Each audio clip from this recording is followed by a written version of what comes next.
was going to say bingo, but we've already been down that road. Fuck.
Well, Dak, here's the deal. I'm the best there is, plain and simple. I mean, I wake up in the morning, I piss excellence.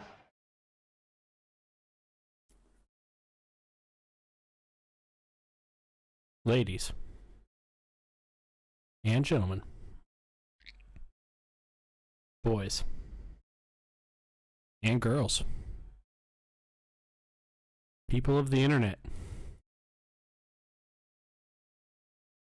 planet Earth, and parts some might call unknown. It is time for the House Divided podcast, episode 15, 5 of season 5. Is this the longest? I think this might be the longest season ever. Yes. Yes. Without a doubt. And there's no end in sight. They're not until May. We got time. We got some time. So many things to happen in between now and then. Yeah. We have, and today we got ourselves a little bit of a show. Not a long one, not a lot of show, but we're here. What is up, everybody? How is it going? We got this little thing called Army-Navy this weekend. And it holds a lot of weight in the picks. Yes. And for this week, for the first time, we'll get there when we get there. If you know, you know, and if you don't know, wait around. Yeah, for the first time in season 5, on the wall behind me, hanging, is a repeat jersey. Oh no, who is it? Of the Coast Guard Academy. Somewhere that I almost went and played football. I figured that was fitting for Army-Navy week. Fair. Fair. I can't. I physically cannot pick a side consistently in that rivalry because my dad was in the Navy and my grandpa was in the Army. So oof. So I can't just choose one team or another. Well, that Coast Guard Academy jersey is the only Service Academy jersey I have, so that's why it's there. I had a Navy T-shirt. I guess I could have wore, but not like you guys see it anyway. Right. So with that being said, we got ourselves a bit of a show today. Before we get to the Army-Navy game. So, let's roll right on into Stupid People Say Stupid Things. Since I have the most in a record-setting, or at least for Season 5, record-setting 8. Jesus Christ. I will start first. I'm going to go quick through these. The first 2 are just large groups of people, large swaths of people. And by large swaths of people, I mean so many people that I stopped counting people. Which we're starting to have a lot more this year. I'm curious as to if one of these is going to be what I think it is, but I'll let you know. Okay, so my first one, and we're going to talk about this here in a little while. Ohio State yesterday hired a new defensive coordinator. Okay. Who, in my opinion, since we couldn't get Marcus Freeman, since he decided to stay the head coach at Notre Dame, or was named Sign on it, was named the head coach at Notre Dame and is staying there. This head coach is honestly, in my opinion, or this defensive coordinator is honestly, in my opinion, the best case or the best alternative. After Freeman signed, this guy was the best alternative. Ohio State hired Oklahoma State defensive coordinator Jim Knowles from, I just said it, Oklahoma State. Side note about him, the Oklahoma State Cowboys defense was top 3 in the nation in yards allowed. They were tied. Big 12 showed up and played a little bit of defense this year. Kind of surprised me. Mostly just Oklahoma State and Baylor. Well, but I mean, it wasn't as high scoring a conference as it usually is. I mean, we're so used to seeing like Oklahoma 63, Iowa State 59. You know. Yeah, but we'll talk about that hire in a little bit. Here when we get to the news, a little foreshadowing. Here's where the stupid people come in. Oh boy. Several, and I stopped counting after about 15. Ohio State fans, why are we hiring this guy? Who does this guy play? Who does this guy's defenses play? So they did not pay much of attention to college football this year, I suppose. They did not watch college football at all. And I even said this to one person. It was like, he was the defensive coordinator at Oklahoma State. Well, who does Oklahoma, and I even said, he was the defensive coordinator at Oklahoma State, and Oklahoma State had the 3rd best defense in yards allowed per game at 250, I think is what it was. Maybe a little more than that. It was under 300. Still a game we'll get to later, but they might have kept Might have kept them under that. I don't know. Yeah, because Oklahoma State's quarterback threw a lot of interceptions. Yes, And he did. they were tied for 6th. I think the NCAA has them, stats page has them listed as the 8th, but they were tied for 6th in points allowed, and they were 4th in rushing yards allowed. Something that Ohio State's defense might be struggling with. We don't really know. Pass yards allowed, they were up there in terms because they weren't giving up yards in general. And they led the nation in sacks. I said all this to this individual. I can't remember exactly where they were in pass yards, but I digress. And this individual said, well, who do they play? Well, to all of those stupid people, those stupid Ohio State fans, the Big 12 is kind of known for scoring a shit ton of points. Mm-hmm. In the Big 12, if you don't usually score 50 or 40 plus at least in the Big 12, you probably lose. In years past, yes. Moving on to my next large group of stupid people, and I told Jordan about this one.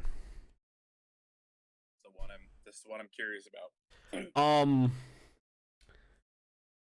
All of the Michigan fans flooding various Ohio State social media pages, saying Ohio State fans better root for Michigan in the game against Georgia. Right. The Orange Bowl, that bowl game. I am glad you brought this up because it was also a question on that same thread that you retweeted. Where are they? Because I haven't seen them.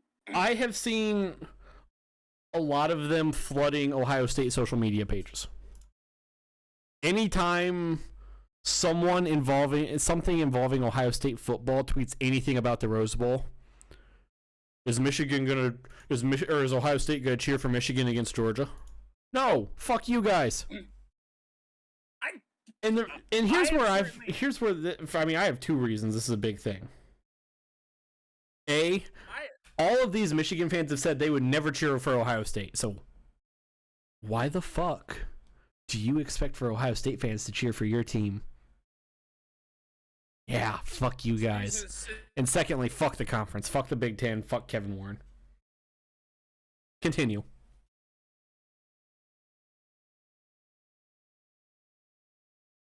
Jordan? Hello? I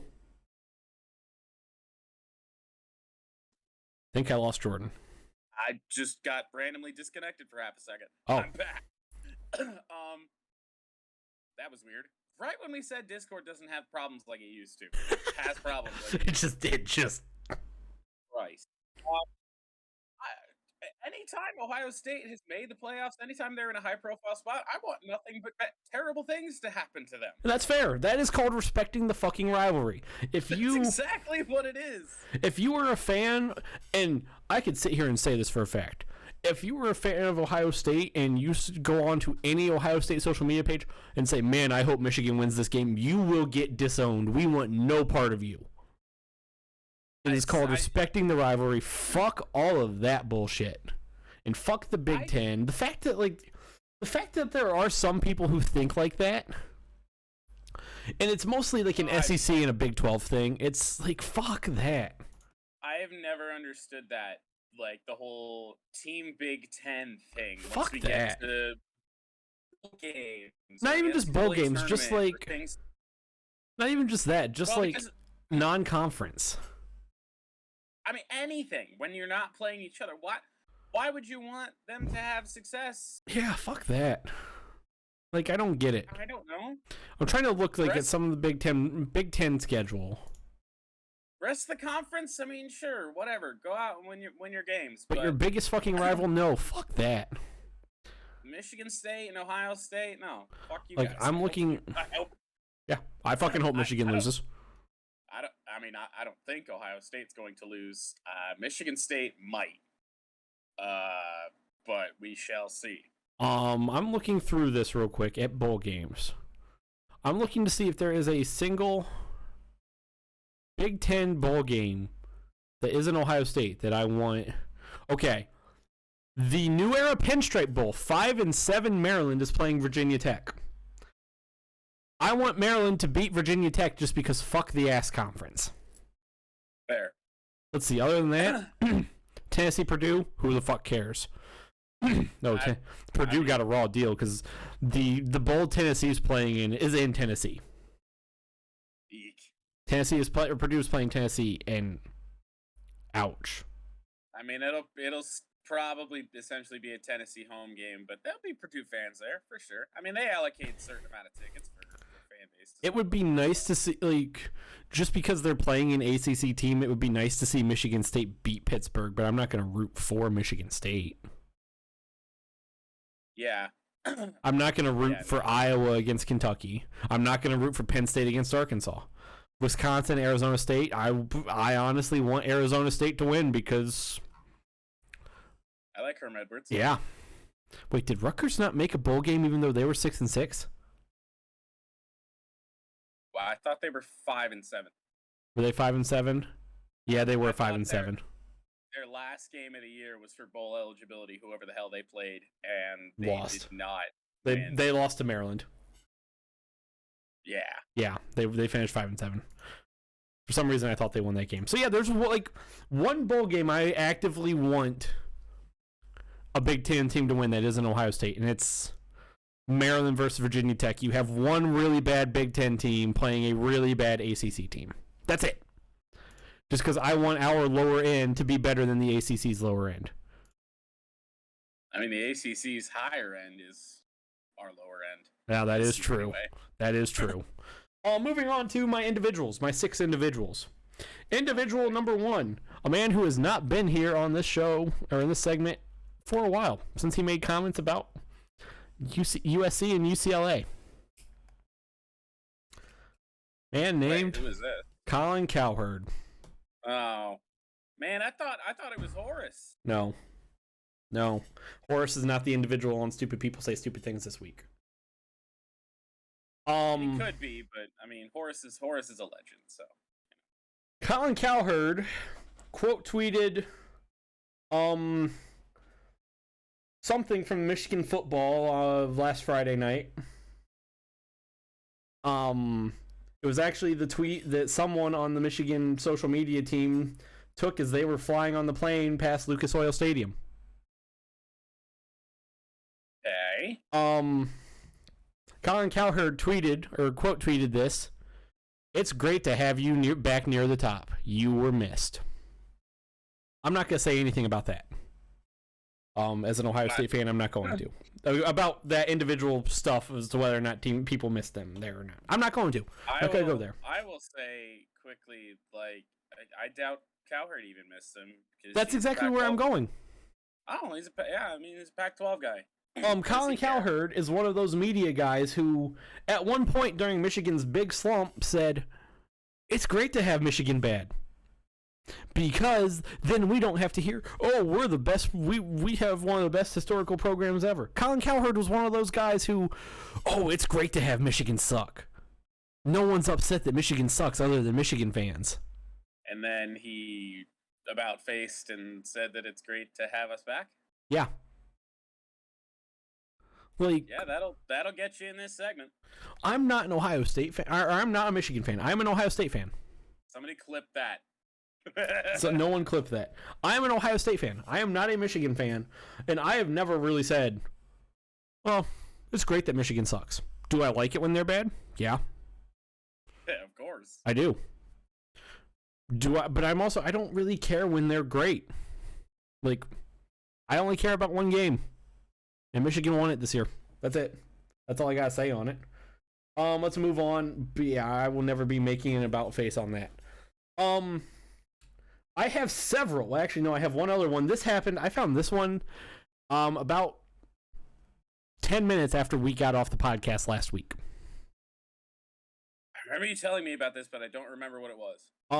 So LeBron James last week had to take a couple tests for COVID because he came in close contact, or he had a false positive or something.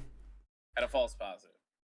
He was in COVID protocol. He had a false positive. 4 days. For 3 days. He missed one game. Yeah. LeBron James vaccinated. Here comes this individual from Twitter, or not Twitter, or from Facebook. Why do I just have a feeling I know how this is going to be worded? It's actually difficult to read because it's almost near Horus level. And it's not what I was expecting. Not a direct hate on LeBron, because this was actually the post LeBron made was about watching his son play basketball. Oh, okay, yes. Raphael, congratulations on your new play as you want rule changes. I'm still your fan, though. What? And I'm assuming this is because this post, the reply to this post was like, oddly enough, there's a CBS Sports post right above the LeBron James post about him watching ball with his son, about how LeBron had 2 negative tests, so he was able to get back playing soon, exit COVID protocol earlier than the 10 days, because as a vaccinated player, he had his 2 or 3 negative COVID tests. And then here's this individual essentially saying that LeBron changed the rule just for him. And it's like, you're an idiot. Anyone who thinks that way, just look at the protocols for vaccinated players all throughout. I won't say sports, but the 4 major American professional sports. I mean, it's all the same. If you are a vaccinated player, you test positive, you don't have to do the 10 days or 14 days or whatever the quarantine period is. If you test negative twice after. If you just have consecutive negative tests or multiple negative tests, as it's worded sometimes. Yeah. Just look at that's consistent throughout a whole ton of leagues. So now, I don't know if this person thought LeBron James is unvaccinated. I don't know. But. I don't know. I have 3 concerning something that Jordan might be surprised about. Oh, I can't wait for this. WWE. And SmackDown. Friday Night SmackDown. More precise. And to even get more precise, their main event of Roman Reigns and Sami Zayn. Okay. This is going to be fun. The first one... I can weigh in on these very much so, because I watched the majority of this. I watched most of it after we got off... I watched most of it at some point this past weekend. The first one came... We didn't get on for Backdoor Cover until after SmackDown was done. So. Yes. The first one comes from Pat McAfee's Twitter. Pat McAfee, who is a WWE or SmackDown commentator. Yes, he is. Great one at that. Yes. Phenomenal. He tweeted something, I have part of it clipped out, cropped off, about that actual main event. I think it was actually when Brock Lesnar was out there with Sami Zayn before Roman came out. And Brock suplexed Sami Zayn several times over. Yeah. F5 mixed in there. And yeah. Not a fun night to be Sami Zayn. Chad Potts 72 on Twitter replied to Pat McAfee, "People really watch this shit? ? Facepalm emoji." I mean, yeah. Chad, what is wrong with people enjoying something? Even if it is scripted, what's wrong with people enjoying something? I'll go one step further because I've never quite understood this. Like, go to the Twitter page of any sitcom, any drama show, any show, and you don't have those people that just go, "Oh, this is so fake. This is all scripted." Okay? Yeah, we know. But you suspend your disbelief on TV shows. This is no different. For enjoyment. Yeah, it's the same thing. It's not like WWE makes it a secret anymore. No. They used to back in the day, but like they don't even call what they do wrestling anymore. It's sports entertainment. Yeah. I don't get I'll never understand what's so hard for people to grasp about that. Like, it's all good, especially when Brock Lesnar's involved. Like, I love me some Brock Lesnar. Call that fake and then take like 5 suplexes and 2 F5s from Brock Lesnar and see He how was a fake just it is. huge human being. As Pat McAfee often does describe it, the alpha male of our species. Yeah, that's accurate. Which he is. He is. They don't call him the Beast for nothing. I'll say that. And now we go 2 from YouTube. This first one is John Gibberish. YouTube username. First name, last name, bunch of numbers? No, not even. It's John, and then all sorts of letters. There's a T, and then so it's John Ted lives gibberish. Like just I believe that's probably even what it says. I wouldn't even be surprised. On a YouTube video of Brock Lesnar and Sami Zayn's encounter at the end of the show before Roman came out. They keep burying present stars. Stars is in all caps for part-timers and Roman Reigns. So sick of this. I will defend that person only slightly. Because if you don't like how they've been treating Sami Zayn, it's 2 years of this. Probably even more. Sami Zayn is a phenomenal wrestler. Okay, I can show that in NXT, show that everywhere else he's ever been.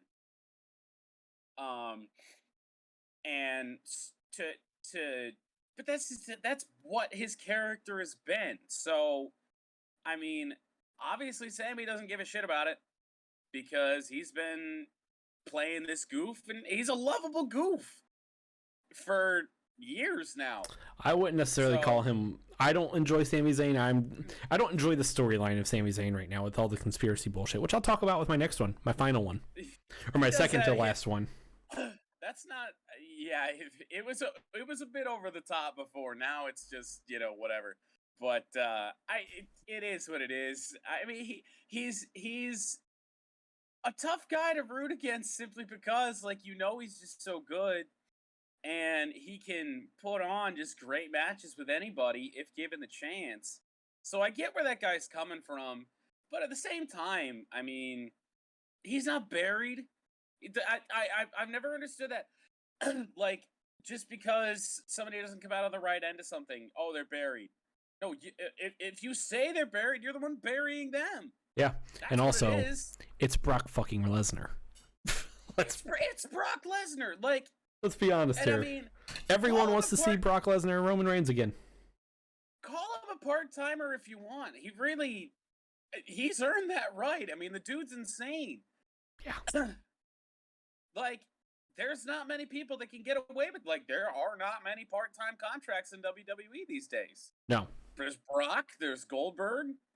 John Cena. Those are the guys. And John Cena, those are the guys that come back every now and then.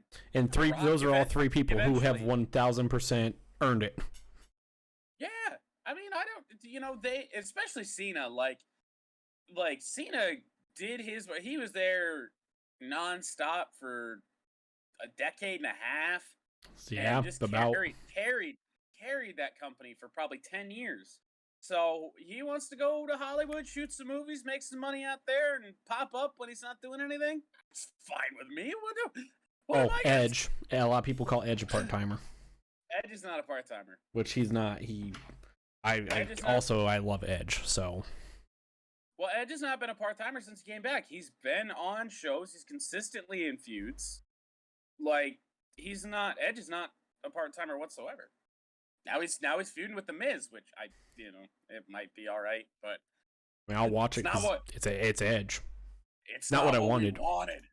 It's not AJ Styles, but it will get there. I have a feeling we will get there.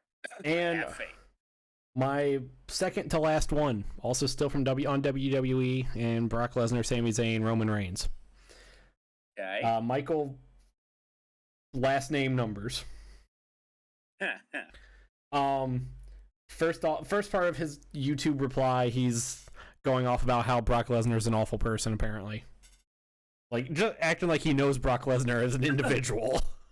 I've never heard anyone say that Brock Lesnar is a terrible person. I've said that he's or I've heard that he's a somewhat difficult person, but only because he's not very personable. He is Yes. very much in his own world, and that's fine. Yeah. I mean, if that's who you are, you can't change that. Yeah, that's If you don't like that interaction in your life, it's your fucking life to live. And I will say, this current iteration of Brock Lesnar we're getting from WWE, I love.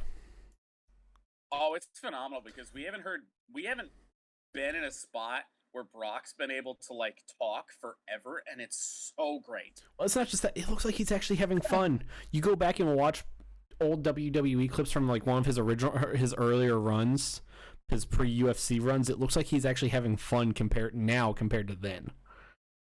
Anytime, like I feel he's a bigger deal for me now than he was all those years with Paul Heyman. Because Paul Heyman would come out and do the same shtick, and I love Paul Heyman, but indifferent to him. But yeah, they were a great duo.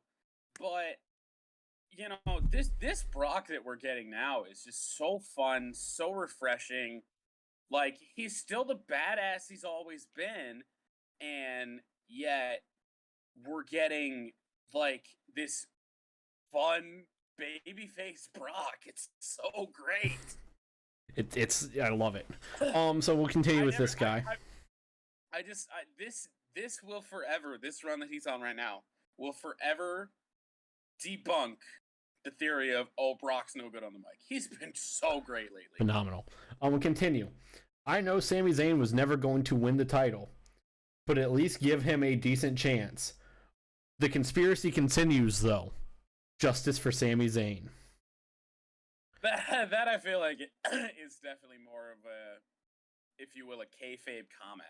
Like, yeah, you know, when like I'm so over like the Sami Zayn conspiracy. Like, let's be honest, no one really wants. Been played out. Yes, it has been. Nobody really wants, because like I want to like Sami Zayn. I want to. But the storyline that they have him on of it's a conspiracy. Like I don't like it. Unless this is one of the longer builds they will ever do for a story. Like I just don't think it's going anywhere, and Sammy just comes off as kind of a, you know, bizarre goof. Yeah. But unless this is like super long-term storytelling, and you get to these things like Friday, where Brock Lesnar comes out and kicks Sami Zayn's ass right before a match with Roman Reigns, and then it just continues to be things like that, and you actually give his theory some credit, then it might be all right. But no, he just came back after he wasn't with or wasn't performing for a little while, right when the virus started. And he took about 6 months off right when the virus started, and all of a sudden, so he was the Intercontinental Champion at the time, and he had to vacate the belt because he was gonna be gone for a while. So then he came back, and you know, they had a tournament. They were right after the tournament ends for the Intercontinental Championship. Oh, what do you know? Who shows up? Sami Zayn. And then that's when all this started. But if they start to do stuff like this, where, you know, just people are beating him up for when, you know, it might not benefit them or anything.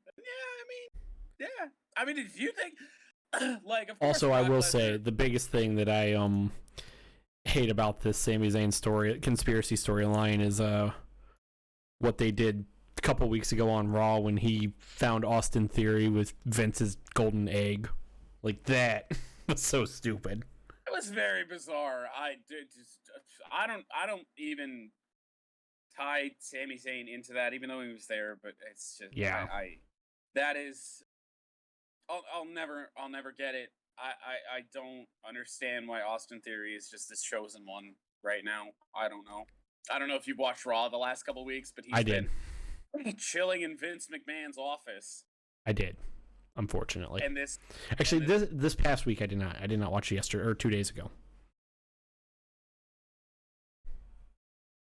I lost Jordan again. Maybe Jordan lost me. Jordan, hello.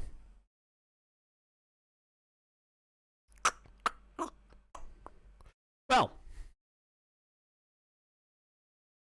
this is awkward. I guess I'm gonna move on to my final stupid person saying stupid thing. Actually, I'm gonna message Jordan real quick.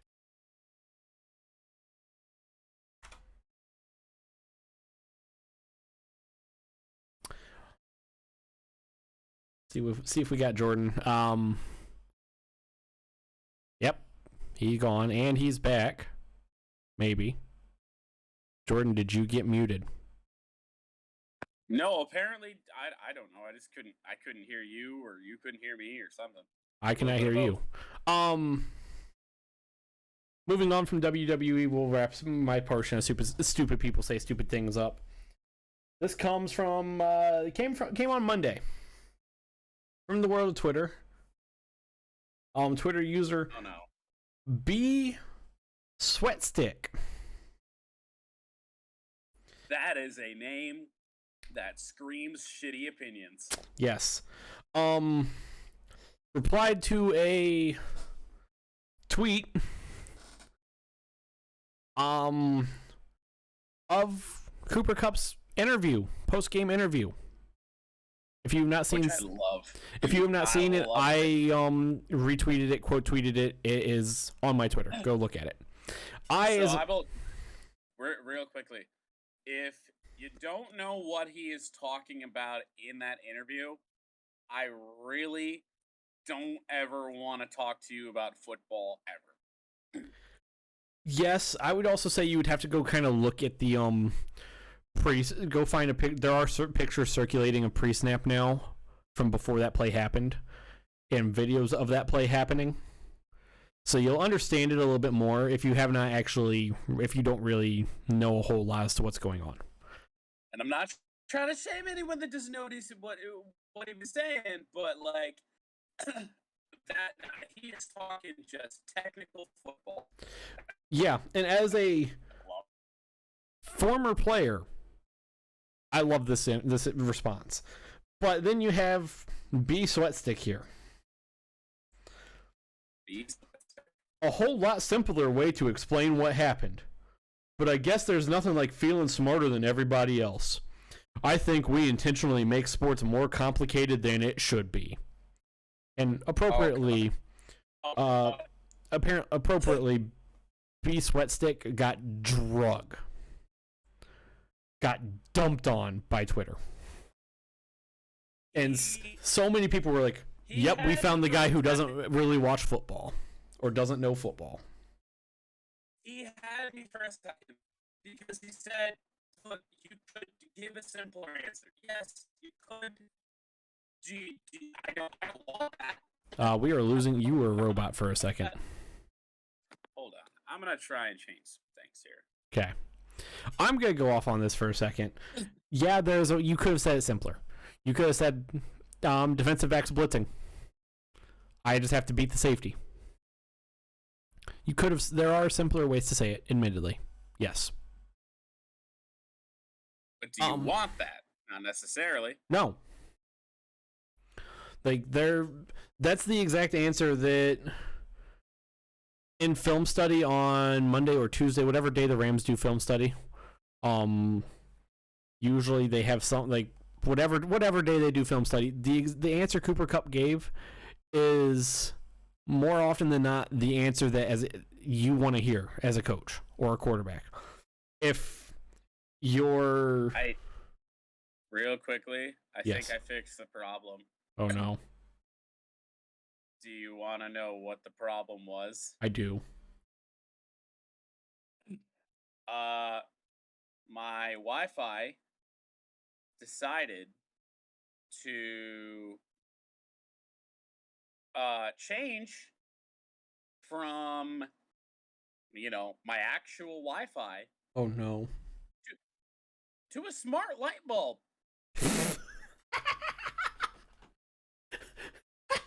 Yes.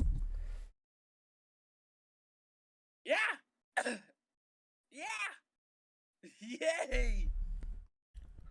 I love it. Yes. Go ahead.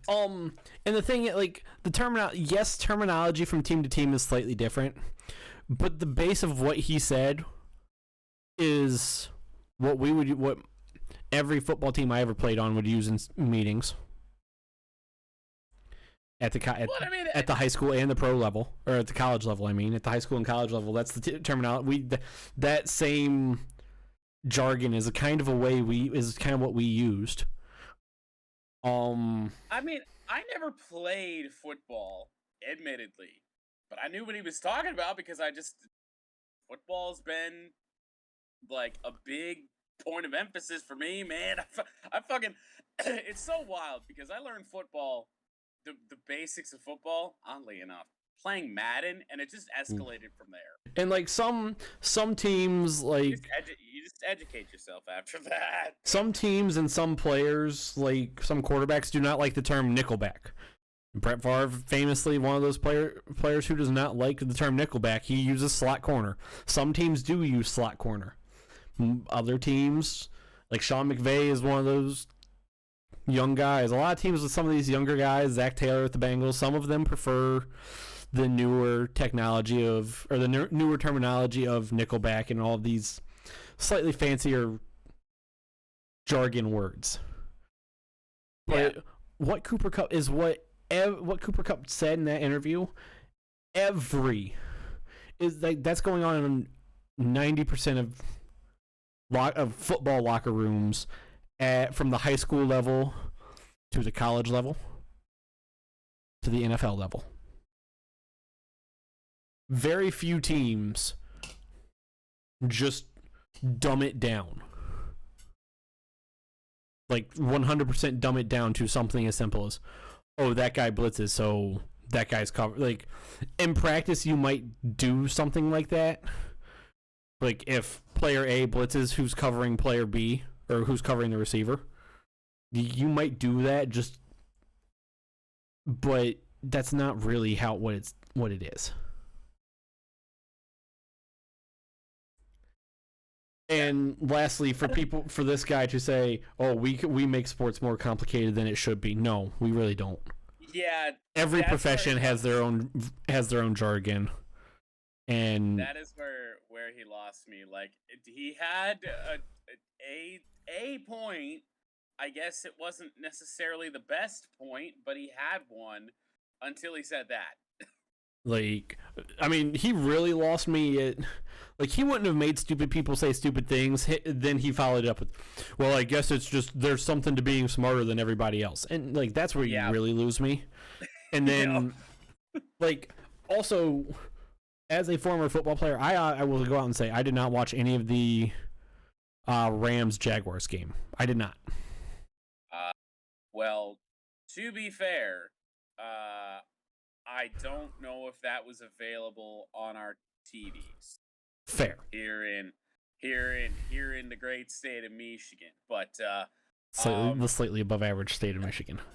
It's the great state of Michigan to me, god damn it. No, I don't believe it was. But as a former player, like hearing that interview, have Red Zone. I do have Red Zone, but I had zero intention of wanting to watch this game anyway. We'll say that right now. You go off about Red Zone, but I don't get the hype. I don't like it either. I do not like it. Red Zone. I don't like Scott Hansen. I think Scott Hansen doesn't. I don't care about Scott Hansen. I tune in to full games. I want to watch the entire game. That's where I'm at. I like the concept of Red Zone. The concept is good, but it's flawed. The execution is so flawed. Just got to do it like Pat McAfee and have like 10 screens in front of you so you never miss a game. Fair. But the way Cooper Kupp talked, like I knew at least what was going on his side of the field. For sure. And it's just like some people they watch football for the enjoyment, and I enjoy watching football too, but some people like they don't like that level of football, and there's nothing wrong with that. I will say that, but to just go out and be like and say what B Sweatstick did, you're an idiot. Like, especially the B Sweatstick. Especially the comment of, "Oh, unless there's something nice about being the smartest person, or being the smartest person in the room, or something nice about being smarter than everybody else, whatever." Any football player in the NFL could give you that answer. Majority of them. I'm sure there are some who can't, but majority of them could. Maybe kickers and punters.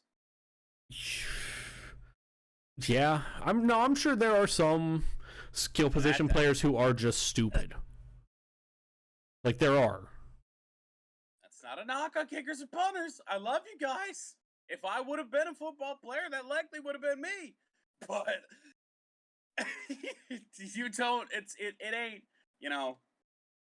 I'll just say X's and O's. It ain't like that for punters and kickers. Yeah, I'm sure there are some players who just are downright stupid in the NFL. So I'm sure there are some skill position players that can't answer a question like that too. But we'll move on to your segment of Stupid People Say Stupid Things. This portion's already taken almost an hour. It has, but I mean, those are all very worthy people. Yeah. To be here. Yeah. So and besides, we got a little spun off on making this a wrestling podcast for a few seconds. Yeah, a little bit. All right, so I think these are in chronological order from the weekend. Oh no. Oh yes, maybe. These are four stages of stupid from the weekend. From least stupid to most stupid? No, in order of when they happened. The farthest back, the first one is the one that happened the first, and then the fourth is the one that happened last. Okay, fair enough. So I don't know if you heard. I won't even be a dick. Michigan was in the Big Ten championship game. They were. This last Saturday against Iowa. We'll get to that game in a second. Yeah.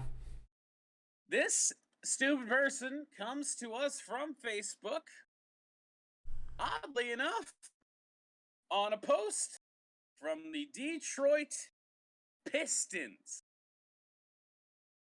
Huh? What? I will. What? It, of course, sounds a bit silly.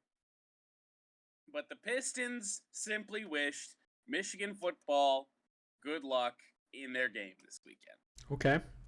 That's fair, I guess. That's fair. In comes Katie,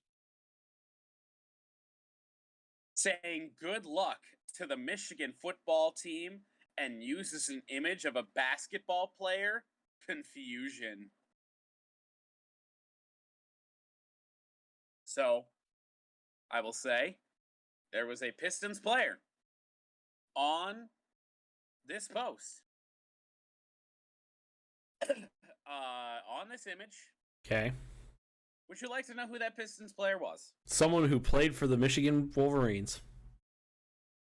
Yes, and that would be Isaiah Livers. Okay. I'll say, other than Cade Cunningham, I don't really know who's on the Detroit Pistons right now, so that was just that. That's why that was my response. Luka Garza's here. Is he? Oh. Yeah, well, it's sort of. I think he's down in the G League right now, but he's on the team, in the organization. He is in the organization, so yes. Katie just decided to. I don't know if she's just a Michigan football fan and didn't know that Isaiah Livers played for Michigan. I don't know what the deal was there. Okay. That was pretty dumb. We had two. From that same post? No. Oh.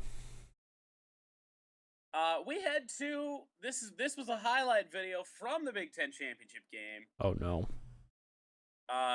We will get there when we get there for the highlight. Yes.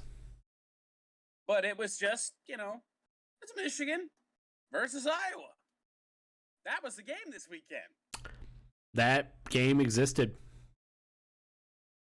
In comes Luke.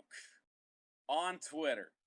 I would tell you his Twitter handle, but I can't see it because his name is ridiculously long and it hides the Twitter handle. Yes. Luke, last name, in parentheses, Sonic Hockey Co. I would assume coach. I don't know. He comes in on this highlight in the Big Ten Championship game, Michigan versus Iowa, and says, Ohio State should be here.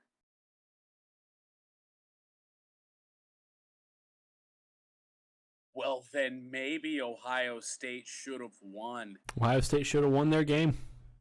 That's it. That's all I got on that one. That's pretty much all I got on that one as well. In fact, don't lose. That's what I replied to him. I would assume, I don't know if he was trying to touch on, this guy never replied to me. I don't know if he was trying to touch on, like, he wants realignment, he wants different ways to qualify for the championship game. I don't know. I really don't know. But we'll eventually, sometime this winter, between January and end of season, we will talk about Big Ten realignment. Today will not be that show. But we will talk about it. Let's move on. Well, this sort of kind of, I mean, listen, it's fucking Wednesday. If you don't know that Michigan won the Big Ten championship game by now, I'm sorry. What rock have you been living under? Right. Michigan wins. Michigan football tweets out, "Hey, Orange Bowl, how are y'all doing? Hashtag go blue." Oh no, I know what this one is. Or at least I know if it's not not the one you showed me, I know where this is heading. Oh, it is. It's the one. In comes Dats X491 with the Twitter avatar of a Georgia player whose last name I can't read. It's too tiny. Georgia, if you don't know, is Michigan's opponent in the Orange Bowl in the college football playoff semifinal. On December 31st. December 31st, New Year's Eve. At 8 p.m. Oh, I didn't know that. Of course it's fucking 8 p.m. Killing me. Yep. Yes. This Georgia fan comes in here and simply says, "We own y'all."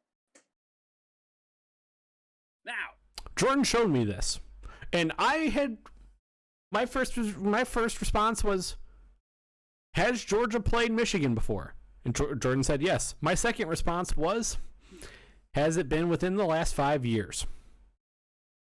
Or no, has it been within the last 20 years? I think was my response. I was gonna say, yeah, I don't think it was 5 years. It was a much wider time. I think it was like 20. The answer is no. No, it is not.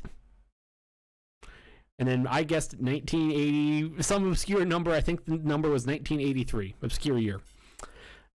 And I was still wrong. Year, a long time ago. I was still wrong.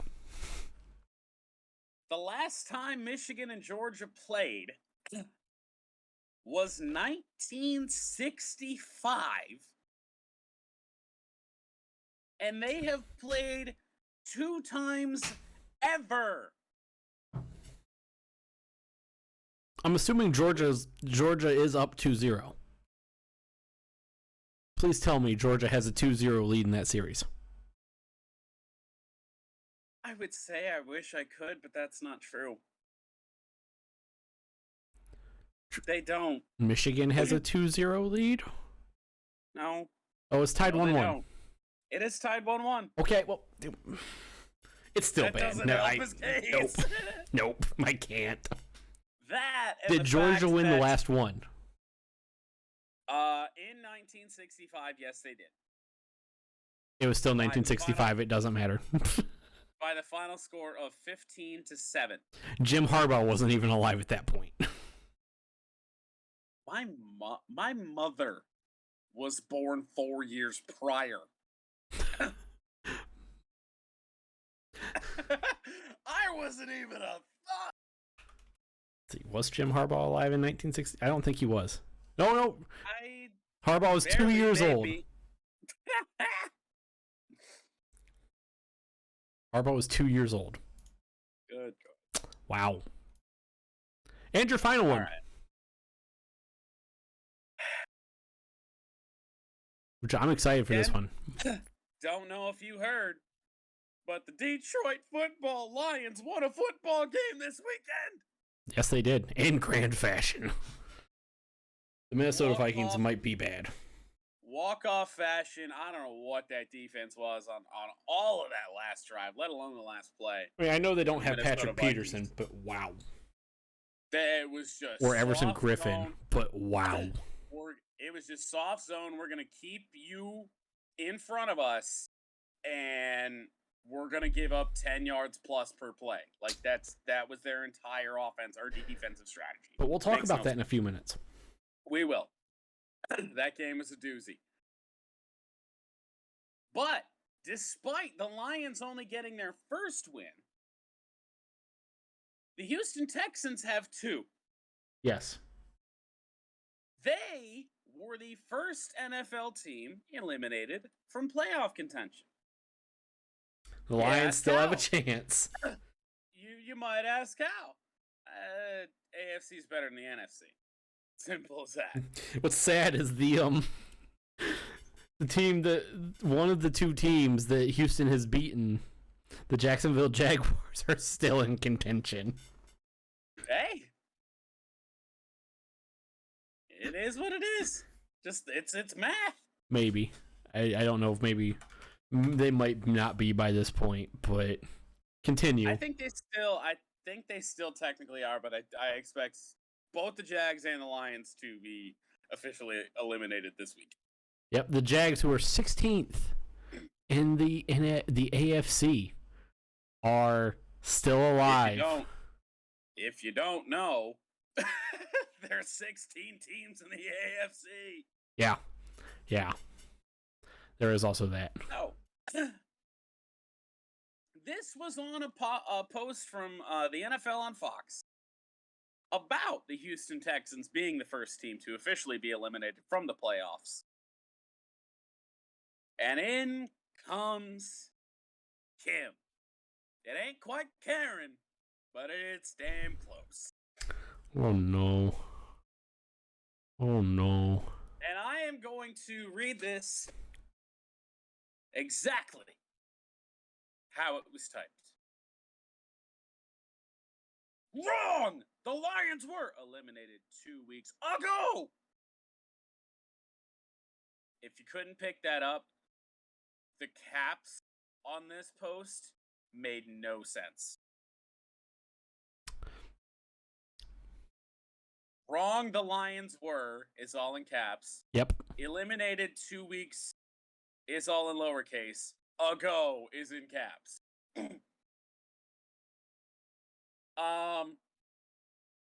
Any guesses on how many exclamation points she put after the word wrong? 7. It wasn't 1. Was not 2. Was not 3. But 4. Oh. I really thought you were going for LeBron James and Miami thing, and I was loving it. I was definitely expecting 7. I was like, when you started doing that, I was like, did I just get that right? But that would have been phenomenal. 4 is also still a lot. But I just love the people. I mean, she's replying to the NFL on Fox. You don't think they're getting their shit right? I just love the random people who just go wrong at things that they have no clue what they're talking about. And look, I'm not saying this because I think the Lions are going to make the playoffs. That ain't going to happen, and I don't want them to. Hey, I mean, they need a shit ton to happen, but they're only 5 games back of San Francisco. You never know. That 7th spot. Doesn't change the fact that I don't want it to happen. But the fact that you are so, ironically, wrong while you're telling a national media outlet that they're wrong is hilarious. And who talks like this? What are these caps? What? Was your caps lock broken? For half of it, and then it's fixed. It fixed itself before it re-broke itself? What is that? Oh, God. Oh, my God. Yeah, that's bad. Okay. And admittedly, last bit on Kim, she says, "Oh, I didn't know. I only watch my Chiefs." I think she meant to say woo-hoo, but she said hoodoo. That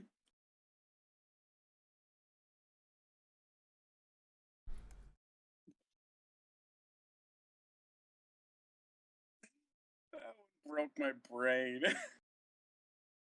Let's fucking do the news. I can't anymore. Time for the news. Starting off. Oh boy. We have the graphic here on the screen. I can't take this one. Quinn Ewers has announced he is leaving the transfer portal. He's entering the transfer portal, leaving Ohio State. His top destinations are Texas A&M or Texas Tech. However, just coming out today, there is some news saying that the Texas Longhorns I knew it. will give Quinn Ewers NFL first-round draft pick money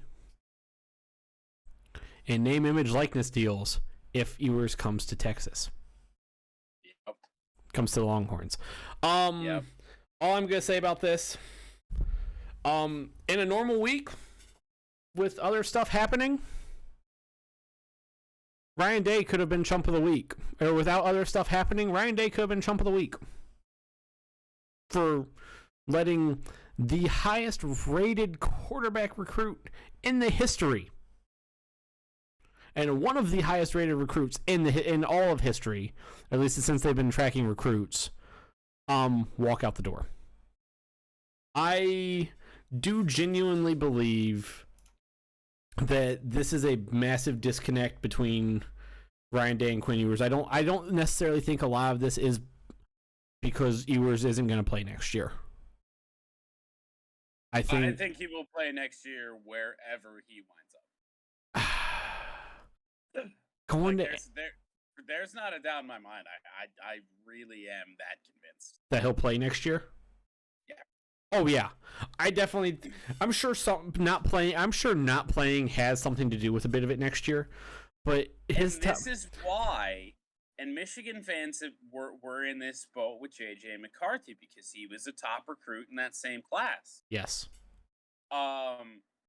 This is why I think that Jim has been integrating J.J. in the offense all year long. Because you don't want that situation that Ohio State is in right now.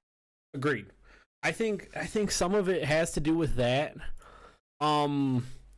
I think a lot of it though has to do with Ryan Day coming back like week 3 or it was week 4 I think. Yeah, that's not good. He's not transitioning to college well. He's not picking up things right now. He's just like you don't say that about a 18-year-old kid. Quinn Ewers, who is 18, he did turn 18 in July or not July, like May I think, May or June. I was gonna say he's barely 18. Yeah, you don't say this about a kid who playing against grown-ass men. First time, who should have been playing high school ball this year. This is his first time leaving home. So yeah, he's gonna be a little homesick. I get it. It happens. You don't fucking talk about that, but he reclassified for this class because he could. Yeah. He shouldn't have been a recruit until this year. Yeah. If in normal circumstances. Yeah. But COVID happened where he was playing high school or where he was at in high school down in Texas. They didn't play football last fall. His senior year would have been happening this spring. Yeah. Like, they weren't playing football in the fall because of COVID, and they didn't play football in 2020 because of COVID. They moved it to the spring. Ryan Day botched this whole thing. I think coming out and saying what he did, I will definitely say I am 100% sure Quinn Ewers was going to win that third string spot from Jack Miller, regardless of Jack Miller getting that DUI or that OVI and that suspension. Next year? No, for this year. Oh. I think that was already happening anyway, which is why I think just suspending Jack Miller and then not dressing him for Michigan State and him traveling up to Ann Arbor was not a big deal. You mean more so like Quinn was better than Jack Miller? Yes. All the time. Yes. Okay, I got you. I think some of it was just 18-year-old kid. I think Ryan Day botched this whole scenario, and I think honestly the final straw was the Michigan State game where we throw Kyle McCord out there, who McCord's first drive, he throws a really bad interception against Michigan State's awful, horrendous defensive back core. And then worst in the country, unless that changed in the final week. It's still the worst in the country, I think, because Penn State didn't throw the ball a whole lot that final week. No, it did not. A lot of snow. Couldn't even see Penn State. And then Kyle McCord throws that egregious, terrible interception, and then you just you burn McCord's red shirt, which to me makes zero sense. He was a freshman as well? He was yep. Burning his red shirt makes zero fucking sense. Then you just slap Quinn Ewers in the face and, oh, hey, you can go play. Hand the ball off twice, and then, oh, that's the game. That's a slap in the face by Ryan Day. This whole scenario was botched by him. And in a normal week, Ryan Day would be chump of the week. But there's other stuff that happened.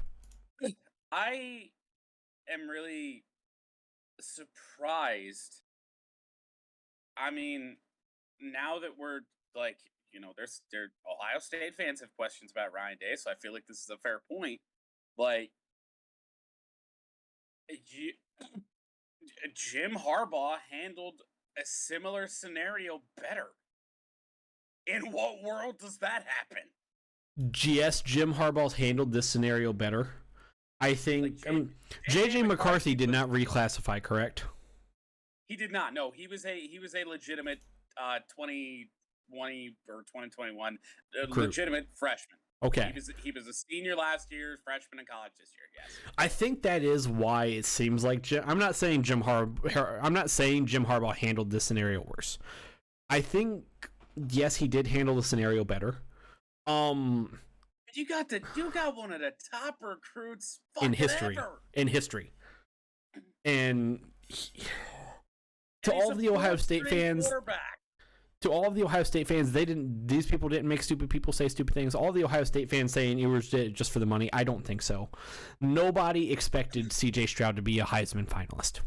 Not even just all the Ohio State fans. Just anybody who thinks that he used the Ohio State brand to secure the $1 million NIL deal. No. The dude's a dude, and I still do expect him to be a dude. Oh, I think he's gonna go to Texas, or I think he's gonna go to A&M. Personally, I think wherever he goes, whether it's A&M, Tech, or Texas, he's gonna light it up. My feeling since I heard the news, even when it was said Texas A&M and Texas Tech, my feeling this entire time has been Texas. Even before the whatever you said that they're gonna guarantee him some NIL money or whatever. Yeah. If you're going to Texas, it's gotta be Texas, because that's where he wants to go. He wants to go back to his home state. Yeah. But yeah, I think Ryan Day botched this scenario so bad. Texas A&M doesn't necessarily need him. I mean, obviously they probably want him, but I don't want to say no. I do not know. Let me look. See, Texas A&M. roster. Their starting quarterback. No, not really. Zach Calzada is a sophomore, so they don't their starter don't necessarily need him. You are correct. Yeah, I mean that's the guy that beat Alabama. Yeah. No, Ryan Day botched this so bad. And as as a Michigan fan, and I've said it on this podcast, I was looking forward to Quinn Ewers versus J.J. McCarthy for the next couple of years. I am not one of the Ohio State fans jumping on board with the sky is falling. We've had a couple other guys enter the transfer portal. One junior backup safety / linebacker who hasn't seen a lot of playing time this year. He wants to leave to go play football. There's always a reason when people enter the transfer portal. They're not going to see the playing time they want. They can go somewhere else and get more. And they want to prove themselves. That's usually how it works. I'm not one of those Ohio State fans jumping on board with the sky is falling stuff yet, because it's not. I mean, listen, Michigan fans have had to deal with that talk for the last 5 years. Hell yeah. Anytime anybody transfers, any star recruit they were, 3-star, 4-star, don't have many 5-star transfers. But that seems to be the narrative every time. I get that. I've been in that spot. Like I said, I don't think the sky. I think this is a very damning thing on Ryan Day, because again, how bad he botched this scenario, and he fucked this, in my opinion, because apparently Kyle McCord is staying. I will not believe that until. I wouldn't believe that either. I will not believe that until kickoff on September 3rd. I wouldn't even believe it then. Once Ohio State and Michigan, or Ohio State and Notre Dame, kick off, I will believe it. That Kyle McCord is at least staying for next season. And if he's staying for next season, he may as well stay for the following season so he can actually, be the starter. Right. Maybe. What about Trevor Lawrence lookalike? What class is he in? 2024? Oh, okay. So, yeah, I mean, Kyle McCord might have a little bit of time. Yeah. Okay, maybe. All right, I'm with you then. But yeah,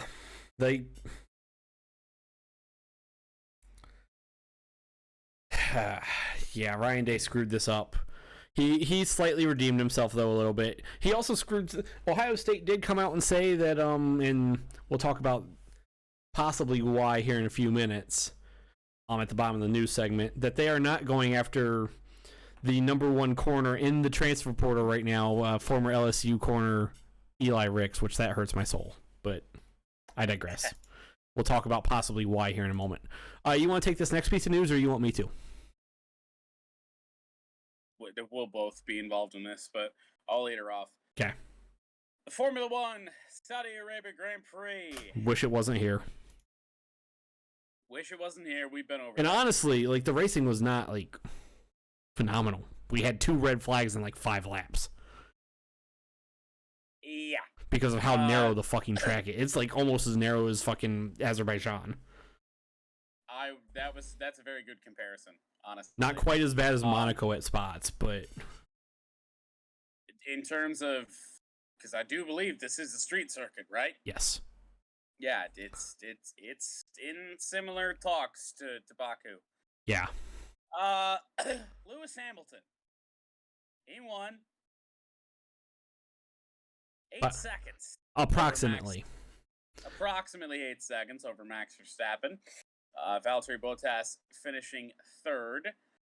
That means we have a 269.5 to 269.5 point tie heading in to Abu Dhabi for the final race of the season. Whoever finishes higher out of Max and Lewis will win the title. Watch them both DNF in 17th and 18th. What would we do then? 17th would win. No, they wouldn't. No, neither would finish in the points. I don't know what the tiebreaker is. Probably most wins. I don't know. Then it would be Max most likely. I don't know what the tiebreaker is. I don't know if that's ever been a thing in F1. Probably not. The main talking point of this race. The contact between Max and Lewis entering what I believe was turn 1. Yeah, on lap like 40 out of 50 something, 39 or 40 out of like 50 something. Close racing. Max lost it a bit. Went off track. Made a pass. It just. Oops, not cricket. I don't want cricket. Red Bull comes on the radio. Christian Horner comes on the radio. Says, "Hey, Max, strategically, let's give that place back.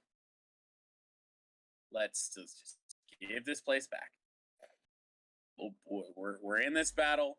You can pass him again. Do it now." Max slows up. He's on the outside. Oh, I'm sorry. I'm going to stop you for 1 second. Red flag number 1 happened on lap 12, by the way. Lap 12-ish. Which was one of the Haas's. Both Haas drivers crashed out. It does not say where it was. I don't remember who was out first, whether it was Mazepin or Schumacher, but they both died. Red flag 2 happened in between 15 and 16. So I would say that Mick was probably first because he wrecked on his own, and then Mazepin was in there tight with a whole bunch of other people. People got squirrely, and then he ass-packed an Alpine. Yeah. Yeah. Wait, that's not what I wanted. But. Yeah, continue. Let's see. I can find out who it was. Yep, it was Mick Max, first, and then. Okay. Yeah, they felt that way. With Max and Lewis. Christian Horner on the radio. Give the spot back. Okay. Max slows up. Once. Lewis just doesn't take it. Couldn't really Twice. get by him at the one point. I mean, it's not Max's fault. Like, the track's so goddamn narrow.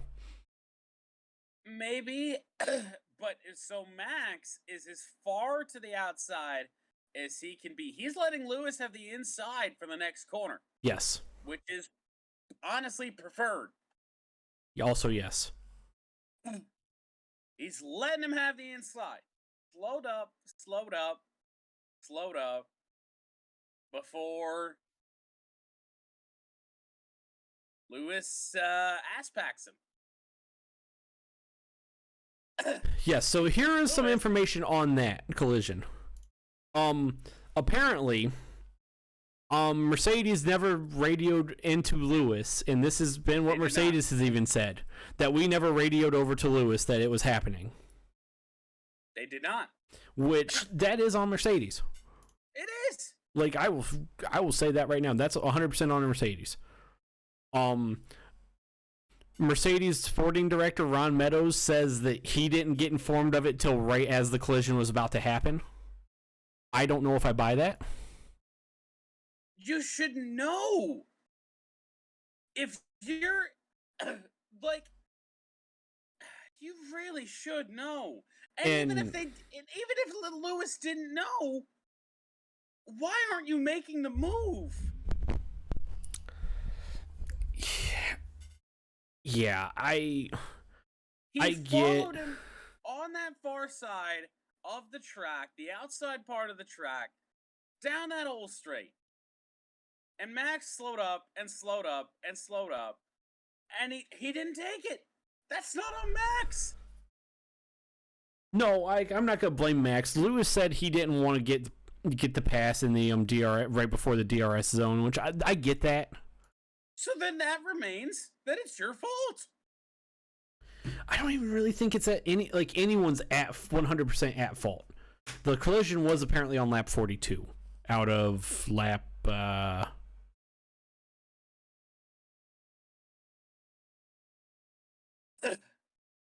of lap 50. Something. 50. Yeah.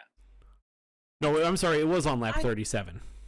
For me, it's so there is some bias here. Obviously, I'm a Red Bull guy, but you're giving up the spot. You're giving up the inside for the corner, and the guy that you're trying to let pass just didn't take it. How is that your fault? Listen, I don't think Max is at fault. Like 100%, I don't think he's at fault. I don't really think Lewis is at fault either. If anybody was at more fault, who is it? Lewis, yes, I will say that. But at some point, like, why aren't we blaming Mercedes for just saying, "Oh, hey, he's gonna let you pass"? Like, no, the team let Lewis down. Yeah, like if anybody is to be at fault, it is the Mercedes team. Yes, but at the same time, you got a car that's obviously slow in front of you. Why aren't you making the pass? I agree. If you're waiting for him to pass, they've gotten to the corner. They've gotten to the corner now, essentially, and Lewis doesn't even make a look down the inside. What are you doing? I will agree with that. I will say if you are trying to if you get your advantage, which Max did. Max wanted to try and give it back, which is great. If you're trying to give it back right before a DRS zone, that I don't really agree with.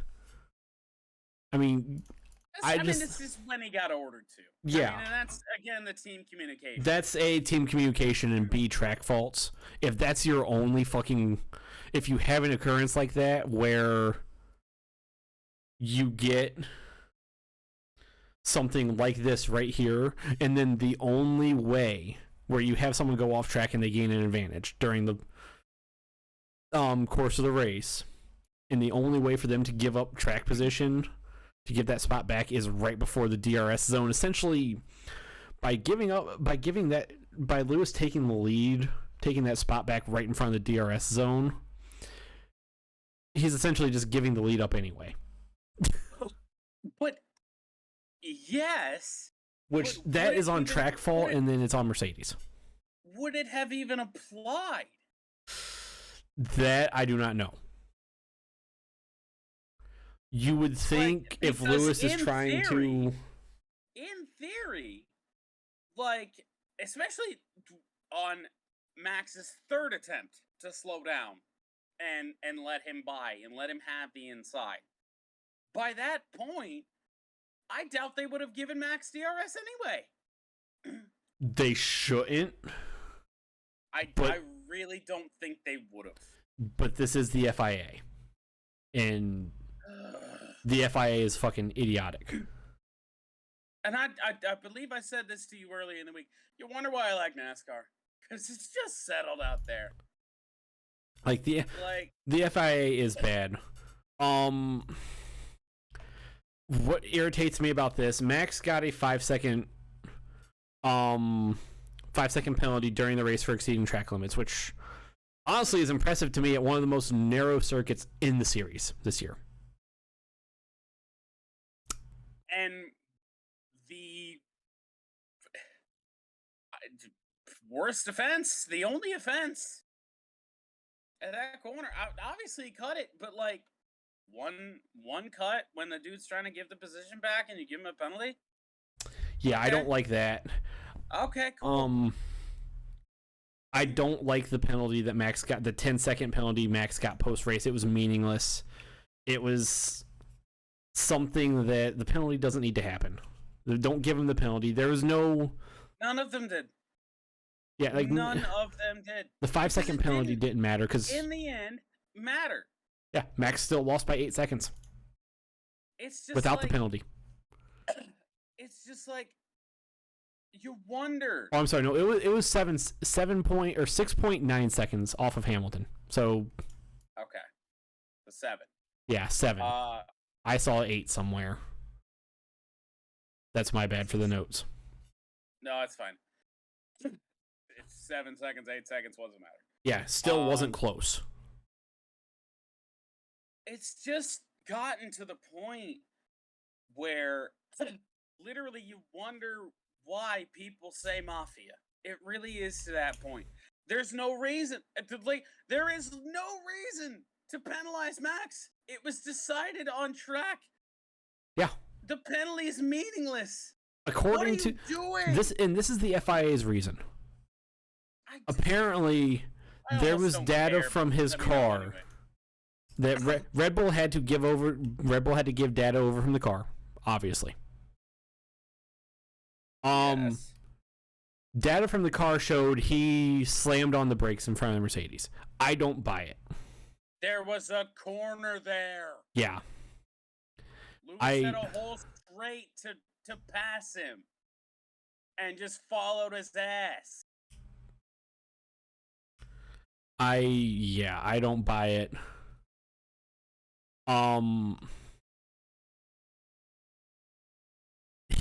Yeah, this track is stupid.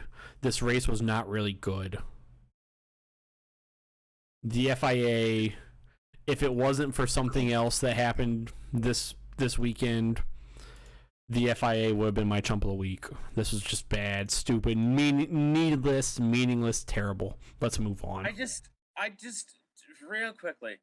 Okay, go ahead. I just despise just the governing body getting involved when it's not necessary. Yes. Like, it's so dumb.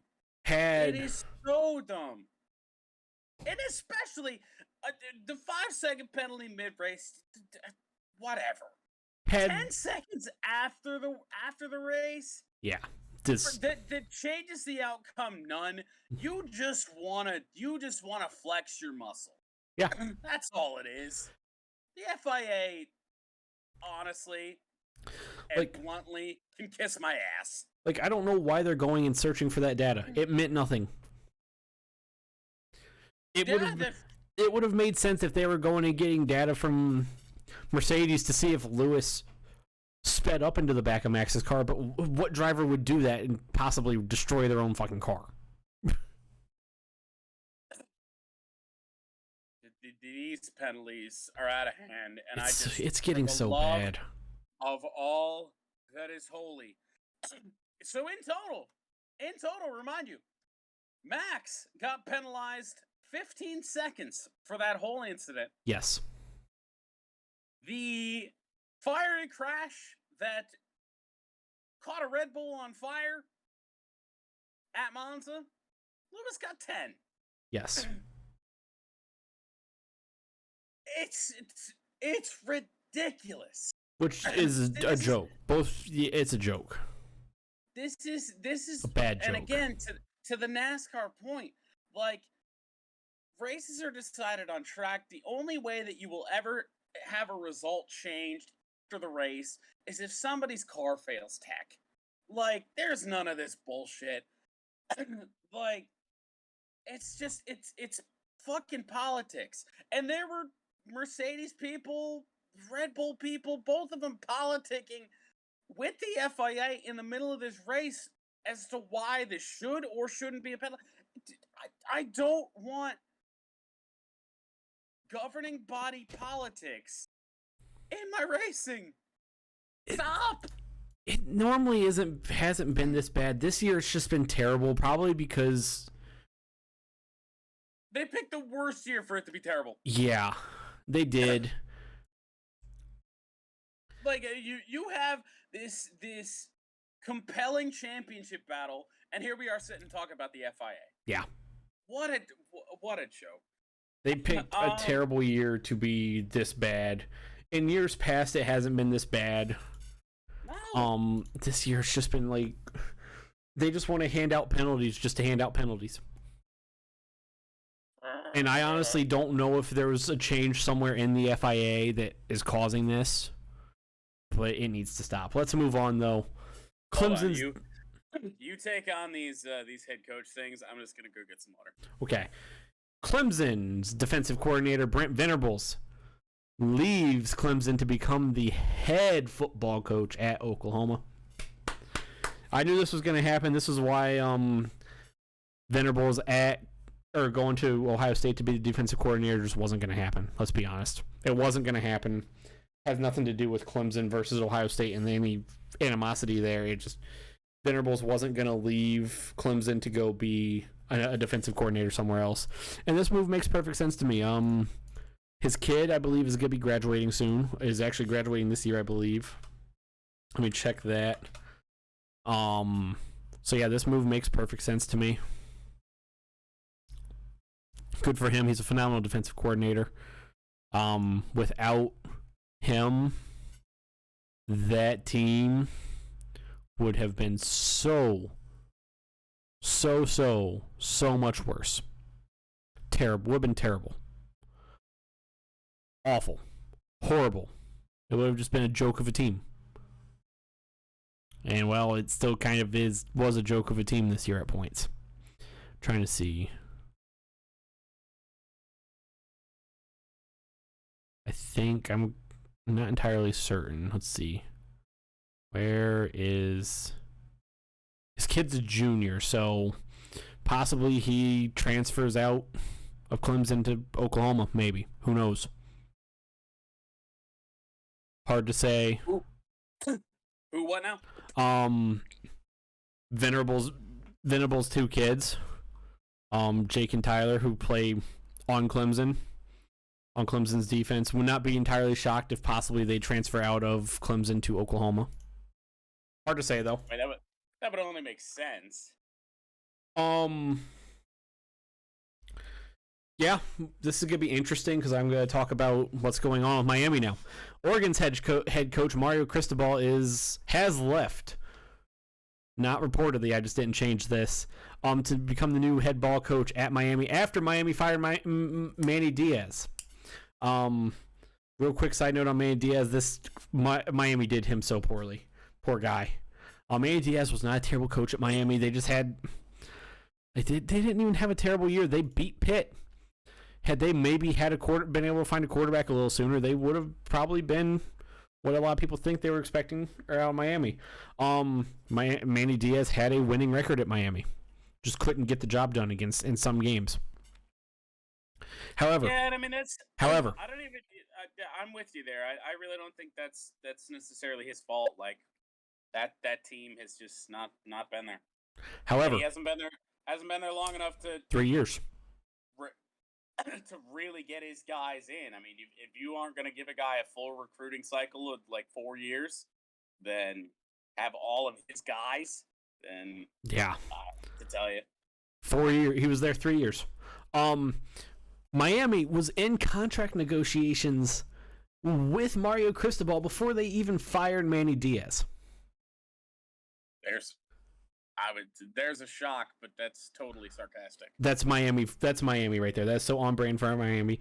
They didn't fire Manny Diaz until Cristobal signed the contract to become the head ball coach at Miami. Yeah. That's fitting. Very fitting. Miami also currently trying to lure Clemson's defensive coordinator, or not defensive coordinator, athletic director, Dude McDudeface. I don't know what his name is.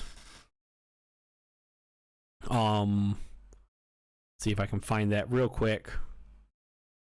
Maybe not. Let's see.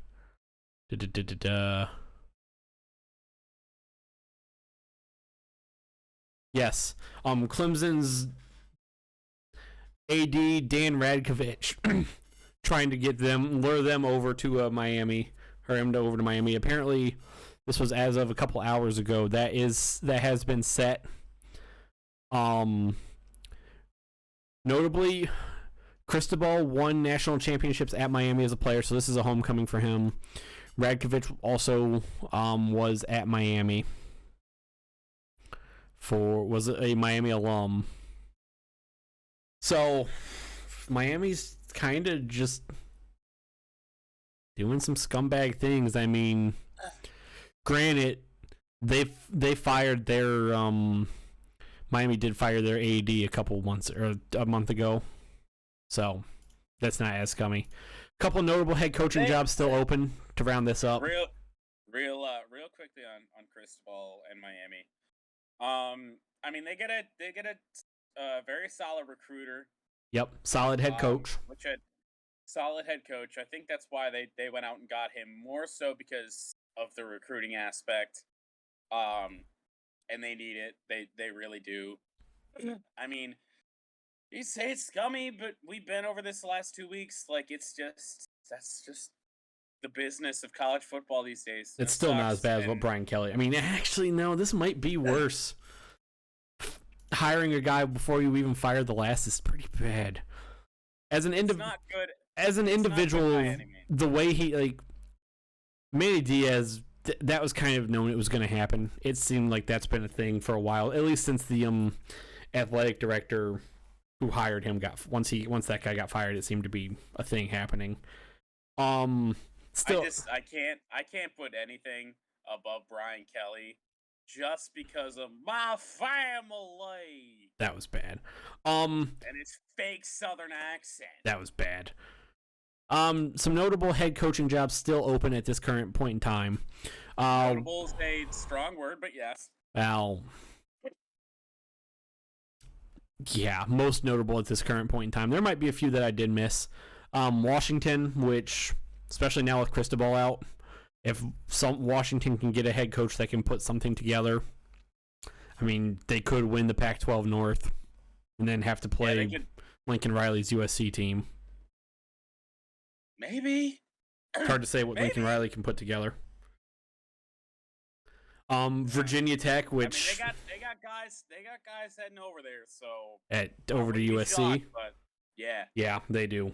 Would not be surprised if Lincoln Riley can put something good together. Virginia Tech, this is where a little bit of the Clemson news comes in. It's gonna be interesting to see how Dabo Swinney, who's had stability in his program his entire career at Clemson since 2010 or 9, whatever year it was. It's going to be interesting to see how he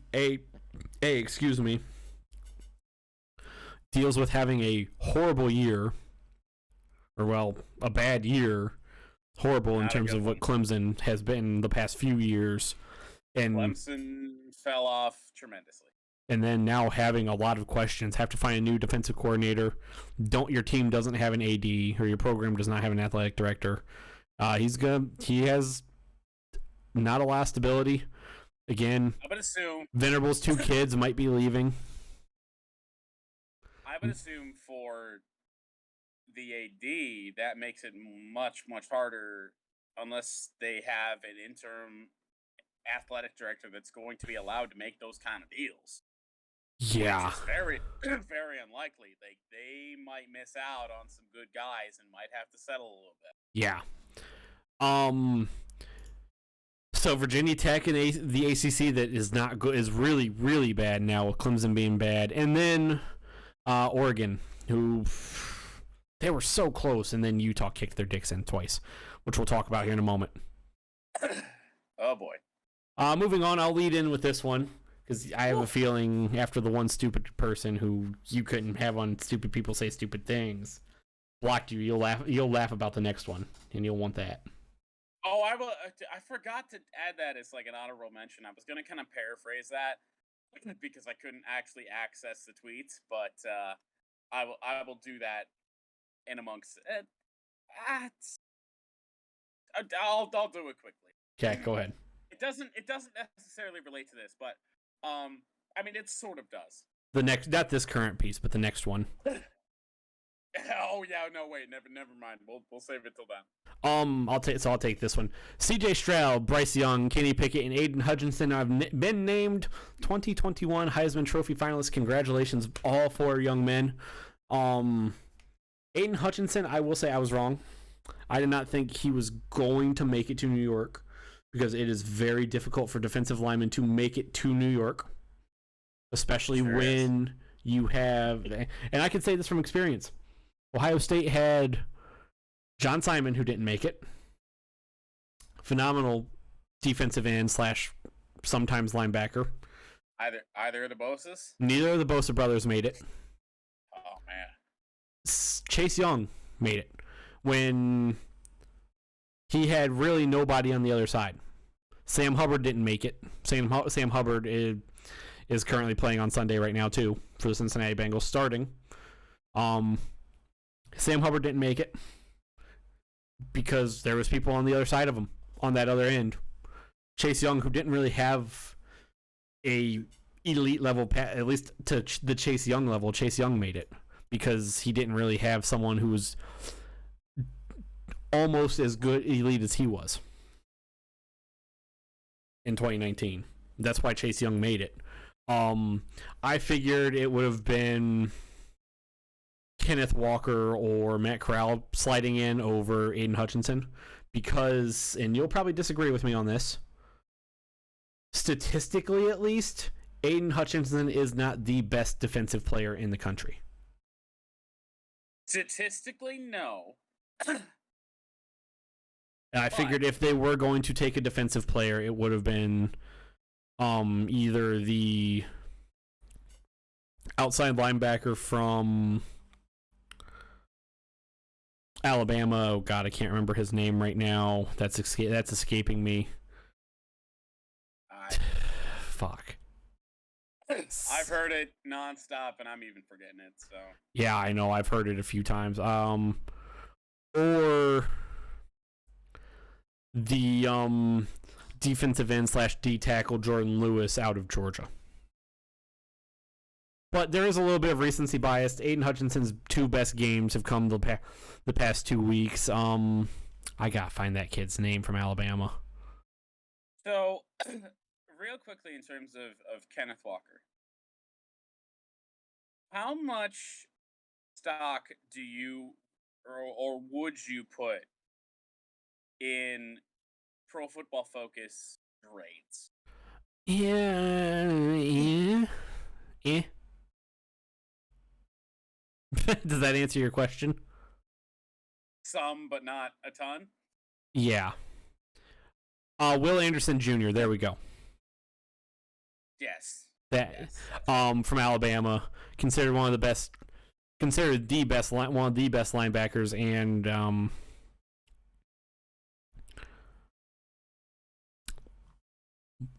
one of the best defensive players in the country. I mean, making it as a linebacker is even harder than making it as a defensive end, I feel. Yeah. So, the stat comparison to me between Anderson and Aiden Hutchinson isn't even comparable because the sack numbers are right about equal. Yes. Of course, he's a linebacker. Of course, he's going to have more tackles. Will Anderson has 1.5 more sacks. I mean, the yardage difference is huge, but bleh. Yeah, there was a tackle for loss stat that I kept seeing brought up. But at the end of the day, Anderson not making it boils down to they just don't want 2 Heisman finalists on the same team. Even though they had three from Alabama last year. Yeah, but 2020 was an anomaly. Yeah, I agree. Same thing with Will Anderson I believe it was against Auburn, did not have a phenomenal game. So you have a little bit of recency bias there with him when Aiden Hutchinson had one of his best games, not just of the season, of his career against Ohio State 2 weeks ago. Jordan Lewis of Georgia did not have a phenomenal game against Alabama when Aiden Hutchinson had probably the second best game of his season against Iowa last week. A little bit of recency bias, and then you go back 3 weeks ago, Kenneth Walker injured, banged up against Ohio State, didn't see a lot of playing time.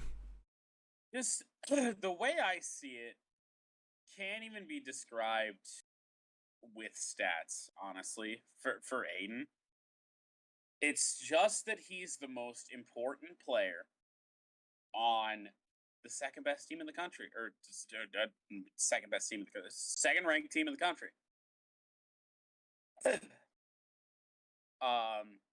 Okay, that's fair.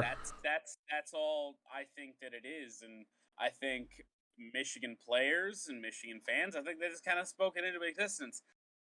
I don't expect him to win the Heisman. I will say I'm not against Aiden Hutchinson being named a Heisman Trophy finalist. I will say that much. Yeah, I'm not against it. He will not win, just like Jabril Peppers didn't win. He might finish third. Because for me, it's Stroud or Young, Stroud, Hutchinson, and Pickett. It's possibly not like I would say not likely, but possible. Go ahead. What you were saying about Pro Football Focus grades on Kenneth Walker? Okay, so I have the top 4 for PFF grades in the Big Ten. Okay. For running backs. Okay. Would you like to take a guess at who is number 4? Probably Walker. No. Okay. Go. Travion Henderson. Yep. Fair. Didn't see a lot of playing time, honestly. Especially late in the season when we decided to stop running the ball. I mean, the number 1 is going to shock you just because of who number 2 is. Could either be Blake Corum or Hassan Haskins. Okay. At 1 or 2. I'll go from 4 to 1. Okay. Travion Henderson had an 81.9 rating. Okay.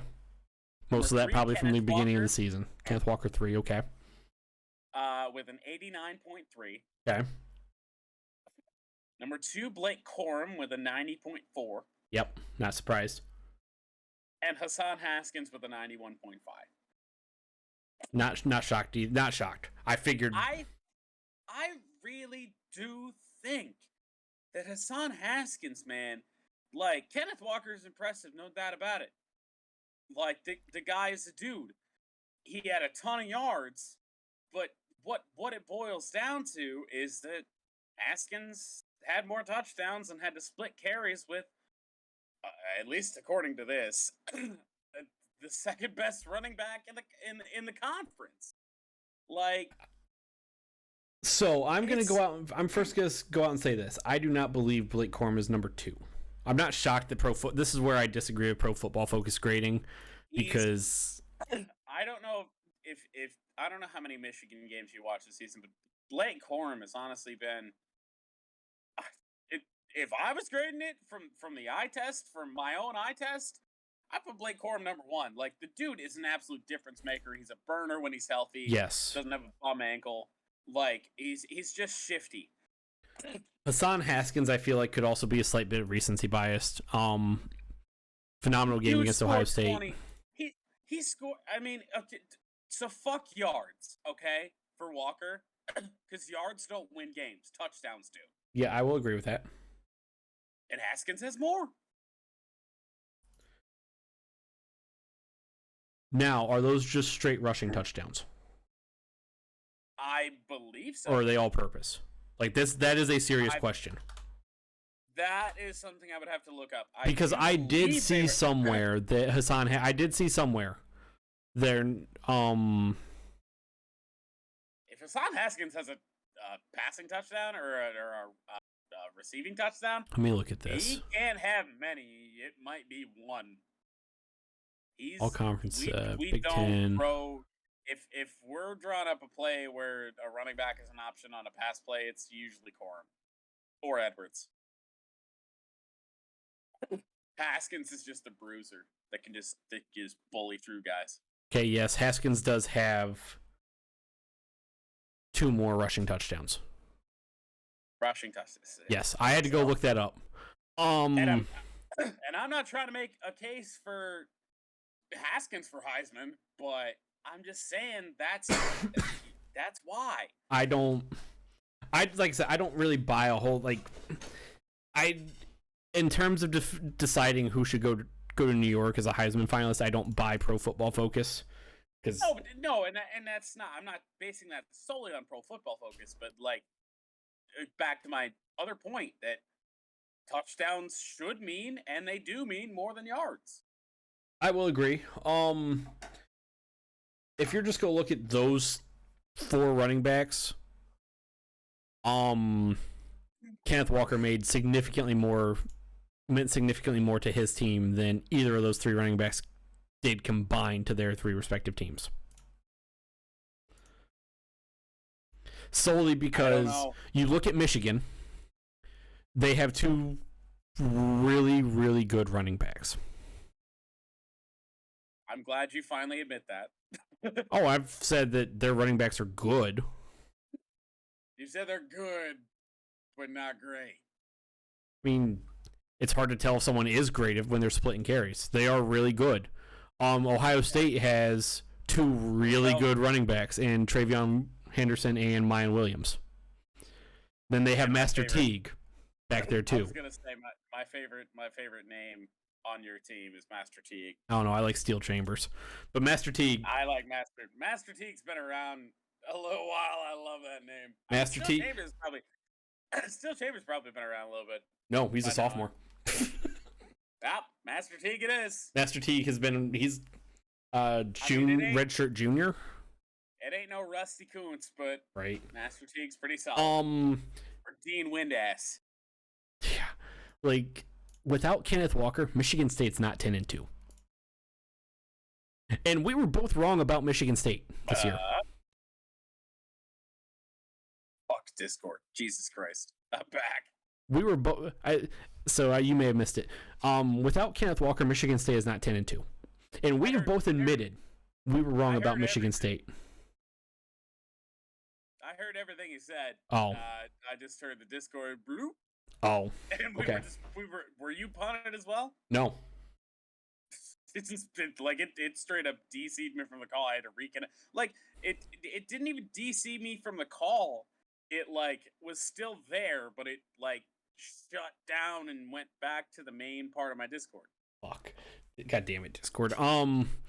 It's having some problems right after we said it wasn't gonna happen. Right. Yeah, Kenneth Walker is really the only reason Michigan State's 10-2. Yeah. Which it's a fair argument, and I'm not look. You can make a case for Kenneth Walker for Heisman, but Matt Corral kind of killed himself with his one really bad game against whoever it was. Matt Corral fell off in the later part of the season.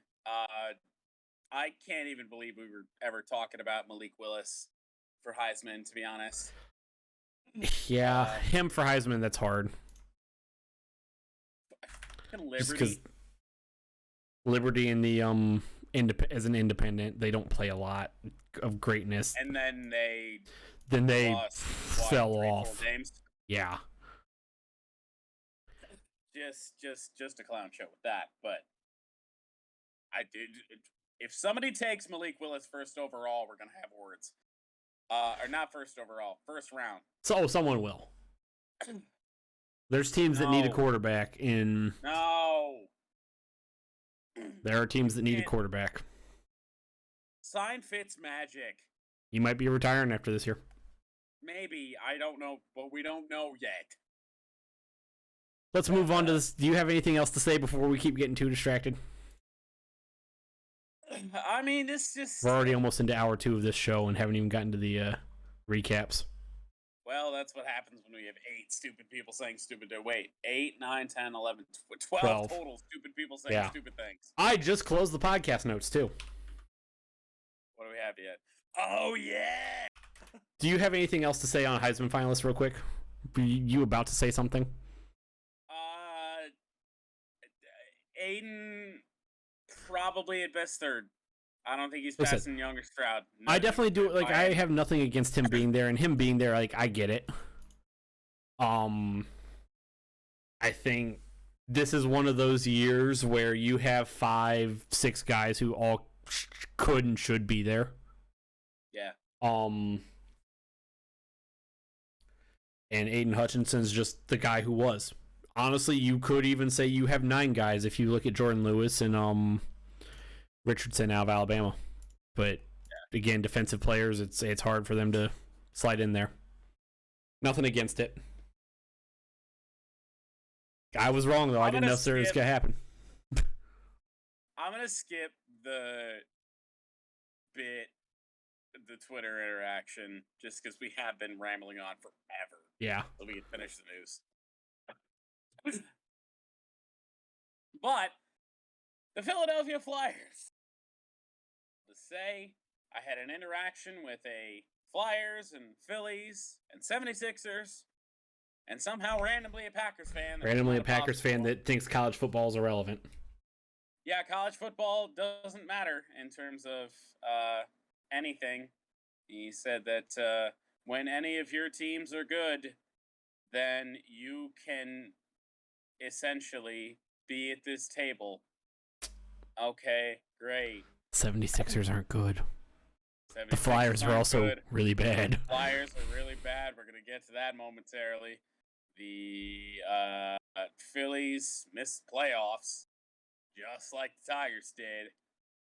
And he's a bandwagon Packer fan. So, there's that. Yeah. Let's move on with the Flyers news, though.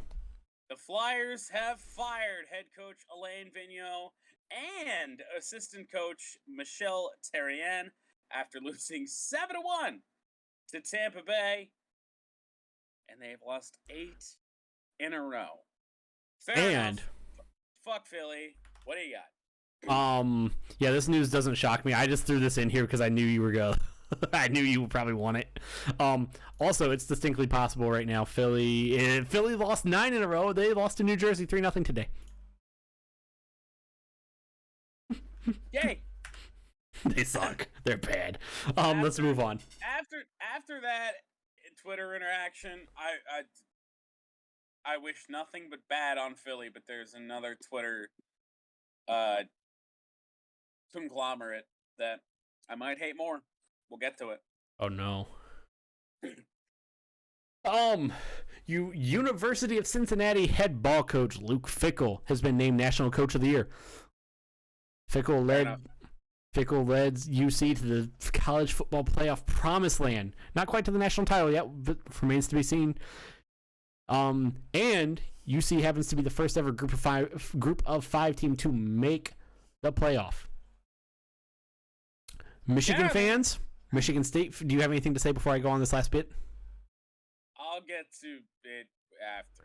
Michigan fans, Michigan State fans, Utah fans, and somehow and illogically, LSU fans are all mad about it. Wait, LSU? Yeah, I saw some LSU fans who were upset about this. They wanted Coach O. Yeah. No. Maybe they just didn't want Luke Fickell.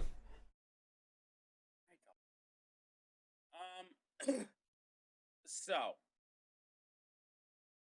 for the point, I can't speak for MSU, Utah, for whatever fucking reason, LSU.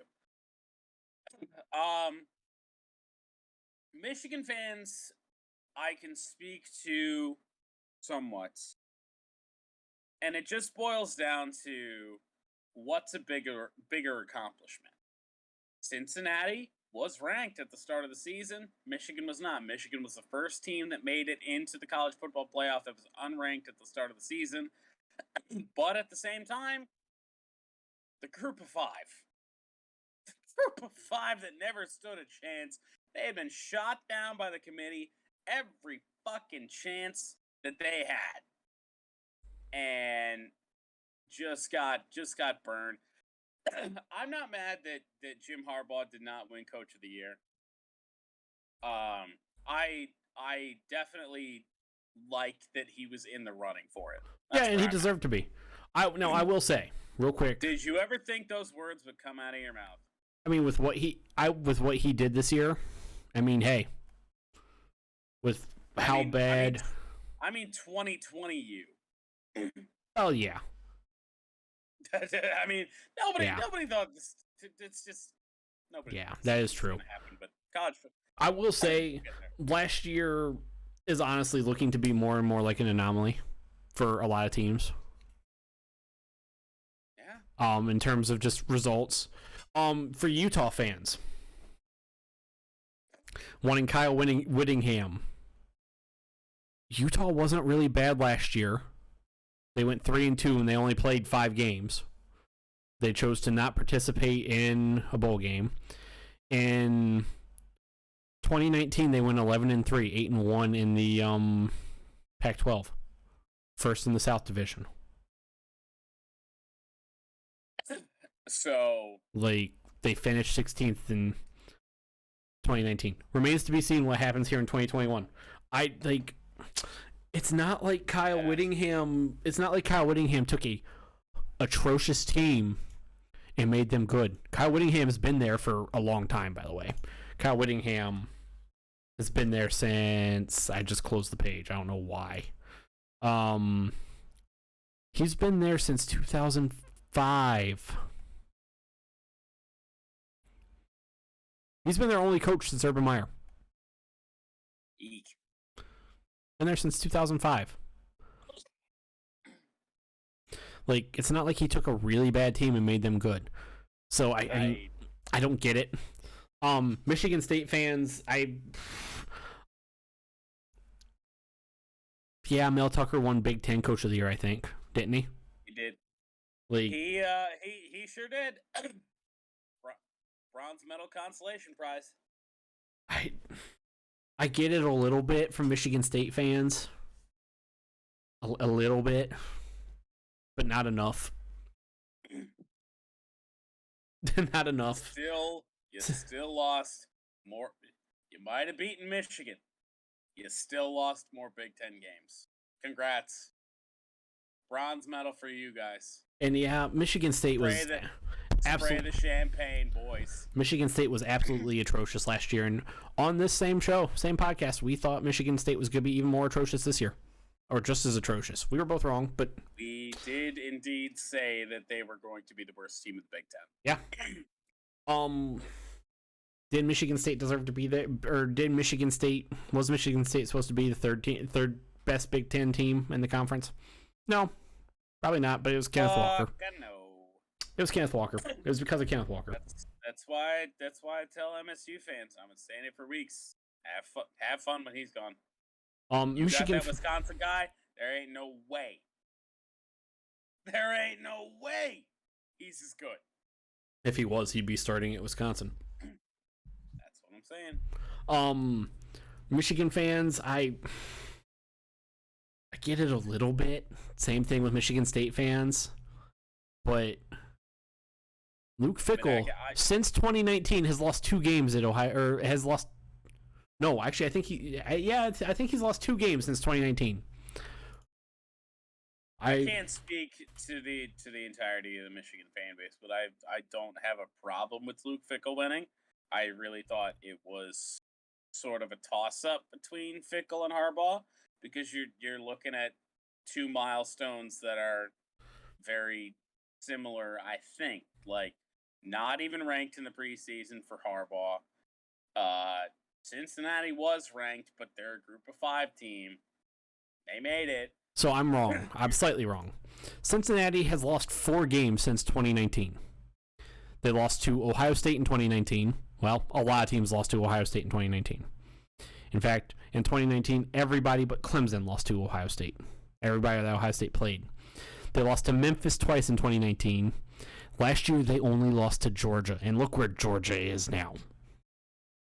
Yeah. Like, it makes sense. And finally, I will just quickly sprint through this piece of news so we can get going. Ohio State hires Oklahoma State defensive coordinator Jim Knowles as the new defensive coordinator for Ohio State. Knowles led one of the best defenses in the nation as the Pokes were 3rd in total yards, tied for 6th/8th in points allowed, 1st in sacks, 5th in rushing yards allowed. Ryan Day redeemed himself for letting Quinn Ewers leave. That's it. Moving on. Hey. Anything to add? No, I don't know if that's quite a redemption. I mean, he's made it better. Made it better. All right. I'll say that much. Yeah, it's not a full redemption, but he's made it better. Pac-12 Conference Championship. Utah beat Oregon 38-10. Nothing to say here. Oregon's dead. Utah's. Did you change the graphic? Yes. Hey. Yes, I did. Just a solid, quick note on this. I mean, we both say all the time it's hard to beat the same team twice. Utah beat the same team twice, scoring the same amount of points and only allowing 3 more. Yeah. Oregon is terrible against Utah. That Oregon team we saw at the beginning of the season that beat Ohio State is not there. Kayvon Thibodeau is not going to be the number 1 overall draft pick. No, he's not. And thank God for that. I never wanted him. I never once wanted him. I would gladly take Aiden if that's the direction over those two. Because honestly, it's a weak draft. Give me fucking Aiden Hutchinson. Let's roll. Keep going on. Conference USA, UTSA beat Western Kentucky 49-41. Well, that's a barn burner, ain't it? Yeah. The SEC, Alabama 41, Georgia 24. Alabama looks like they're good at football. Nick Saban pulled some voodoo magic. Proved us wrong. That's all I got. Yeah, we did both pick Georgia in the picks. You have said, and I've reiterated at times, that the game could be played over and over and over again, and Georgia would still win. Yeah, Oops. no. I think we have overestimated Georgia quite a lot. They really have a weaker side of the SEC. They do, yes.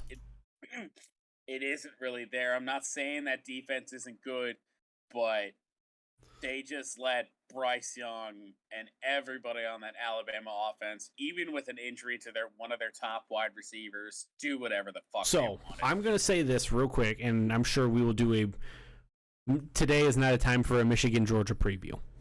Nope. It is not. We'll save that for a few weeks. We got a couple weeks between now and then. Yeah, we will save that for a couple weeks. Alabama did what you need to do against a defense like Georgia, and you need to go at them, and you need to go at them fast.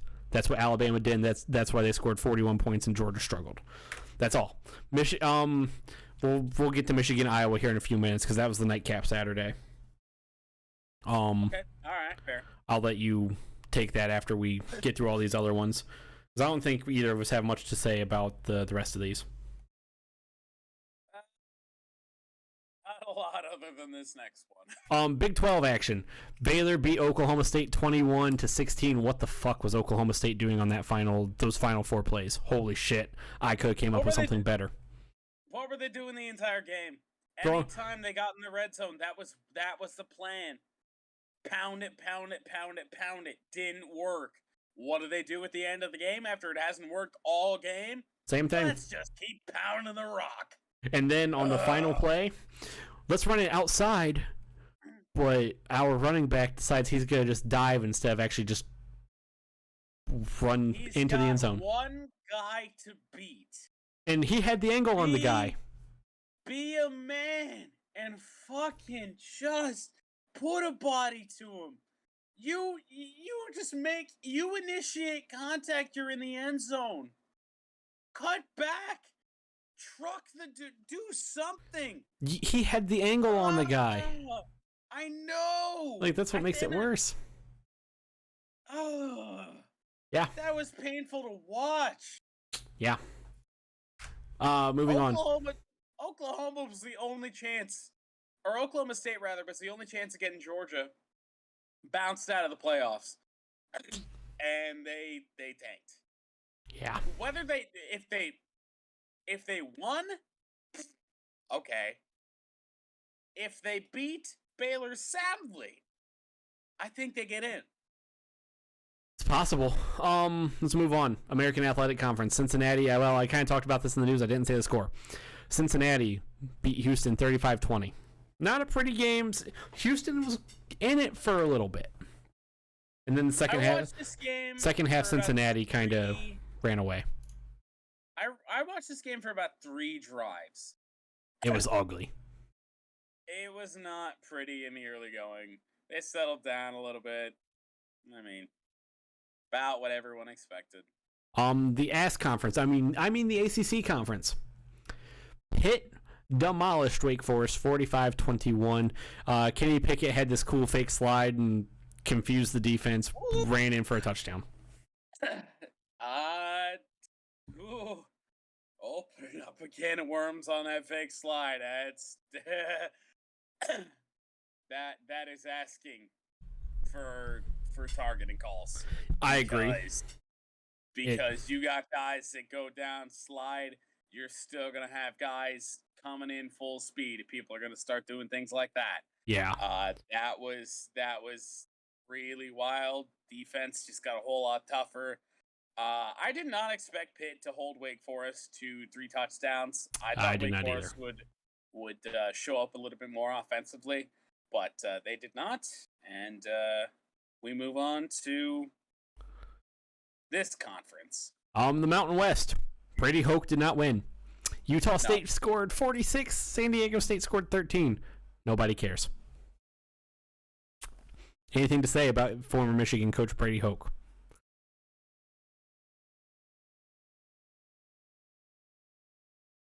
Are the hand farts not they never transfer on this mic? No, they do not. Why do the hand fart?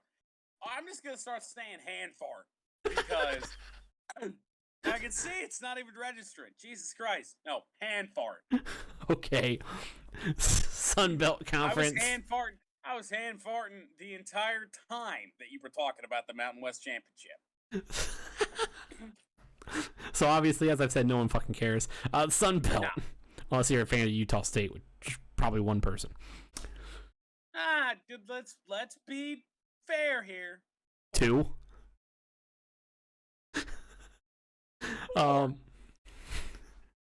Sun Belt, Louisiana beat Appalachian State 24-16.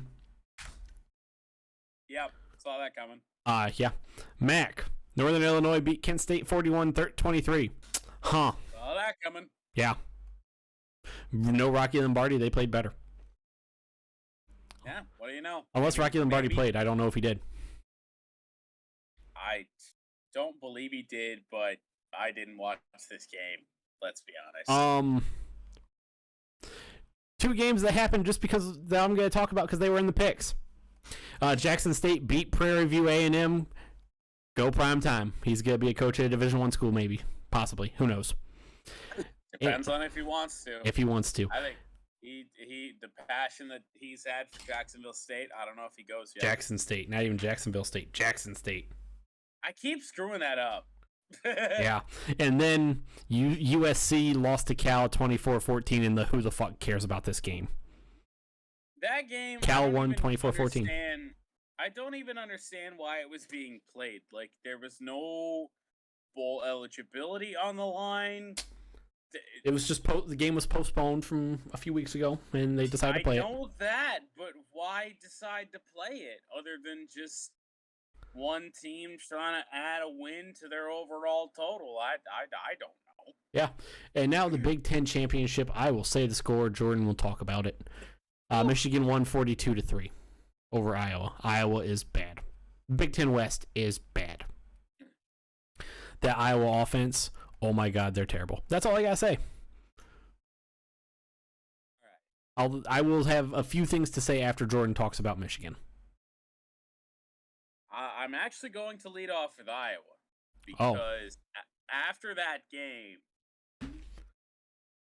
all the Iowa fans on Twitter want Brian Ferentz especially, but Kirk Ferentz in a lesser amount fired because their game plan and the way that they work games, I would say it's 1980. It's probably before that. 1970. 1960. In what world are are you playing field position in 2021? When you have an offense that can't score points. Every other team in the country, outside of maybe the service academies, have moved on from that style of football. Like, good Lord. What are you doing? You're punting from your own territory. For nothing. I mean, their punter was very good. And for that second quarter, he had us. Like, he pinned us in deep. They got a stop. We punted again. The Iowa offense did nothing again. Pinned us in deep again. Yeah. That second quarter of that game is just shit. Iowa's defense almost got safety. But eventually Iowa just got tired. Iowa's defense just got tired. It was a lot closer of a game than 42-3, but that was it's in the year 2021 when everyone else is evolving. Fucking hell, even Jim Harbaugh's evolving. Josh Gaddis is evolving. And yet words no one expected to utter. Jim Harbaugh is evolving as a coach. I didn't expect it. Thought we were going to see the same thing forever. And yet Iowa is just they're there, and they did what they did, which wasn't much of anything. Oh my God. It was a painful game to watch as a football fan. It was brutal. As a Michigan fan, it's just... there are no notes to say about the game, really.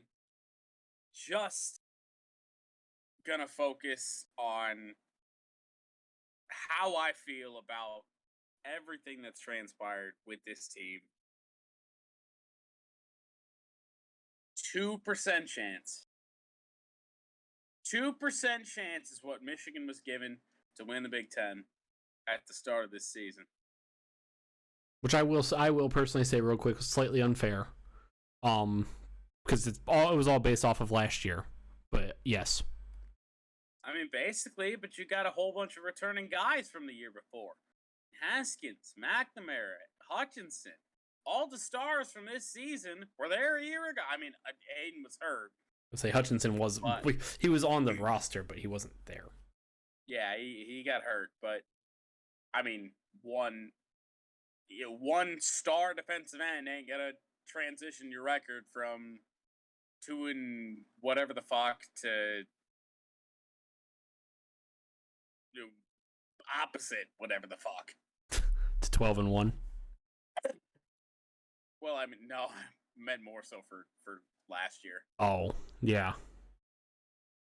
What were we? 2-6, 2-4? I don't know. 2-4, I think, because I think he only played 6 games out of the 8.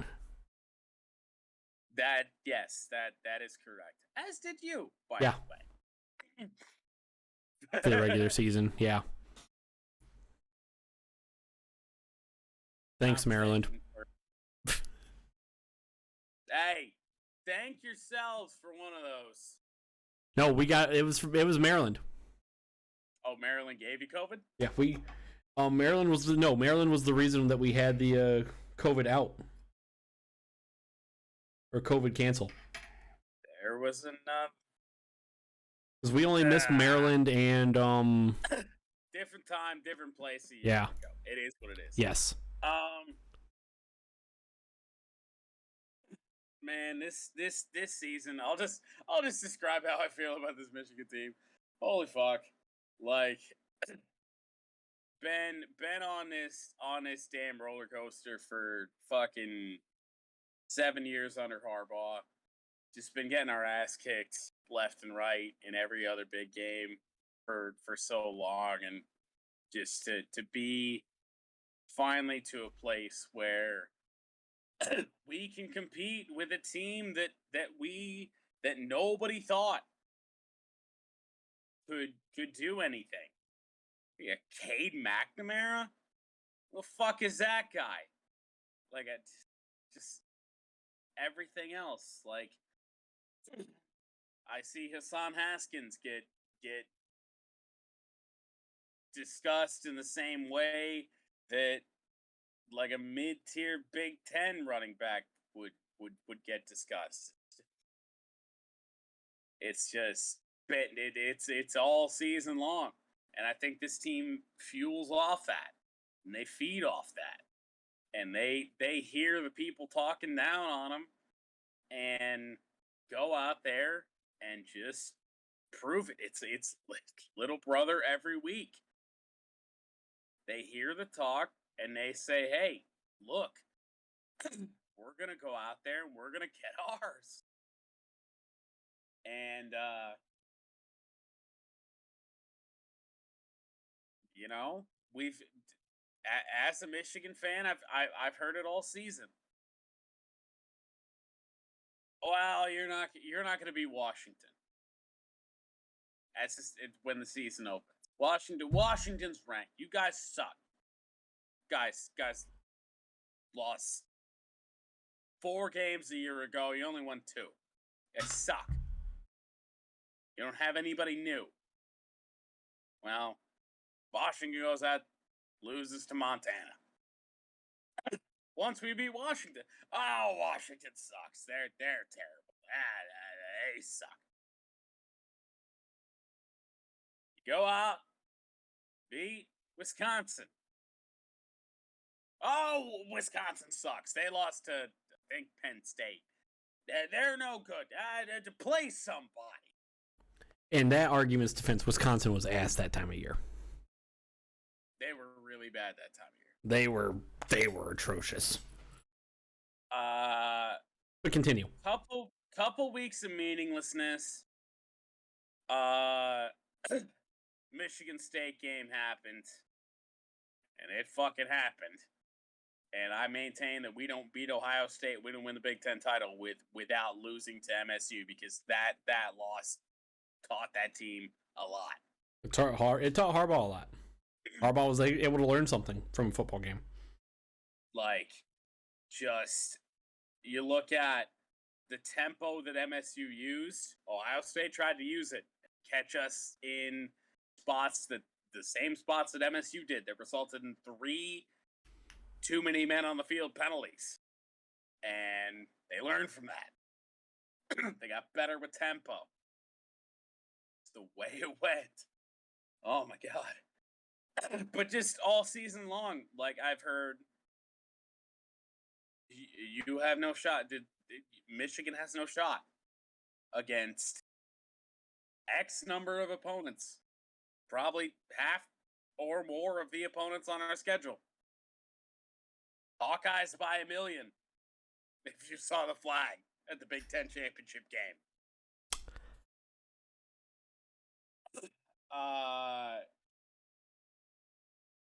And now we get to Michigan winning the Big Ten Championship, and they face Georgia.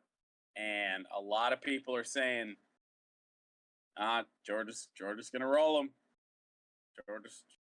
Georgia easy. And ain't even going to be close. Georgia by 3 scores, blah, blah, blah.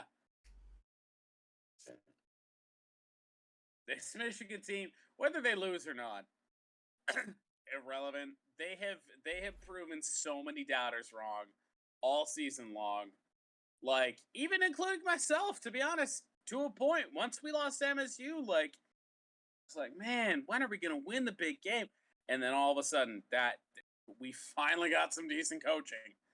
And this team learned from it, and they got better, and everything followed. And you know, the cardboard cutout says what it says. What happens if we win out, huh? The words of Cade McNamara in the locker room. This happened. This fucking happened. Yeah. And I can't even speak to, you know. You talk about Cade McNamara's play on the field. You can't tell the effect that his leadership has on this team. That guy's a fucking incredible guy. Like, he goes out there, he does his business, he doesn't make mistakes, and he just does what's best for the team. And man, I love Cade. I fucking love Cade, but and what happens with Georgia doesn't take away from this season for me. I mean, this season was supposed to be shit. I mean, we were supposed to go what 7-4, 7-5, whatever something the like fucking, that. Whatever 4, whatever the people predicted. 8-4 at the best chance, and here we are. I mean, beat Ohio State, Big Ten champions, out of fucking nowhere. Like, love it. I mean, if I sound like sort of like awestruck by it, like fucking am. Like, it's been 10 years since we beat Ohio State. That game meant nothing. We were both bad. But to beat Ohio State when it means something is special, and Iowa by a million seemed to work out well. Michigan is in their first college football playoff, and I would anticipate that both Michigan State fans and Ohio State fans have felt this way when their team made the playoff for the first time.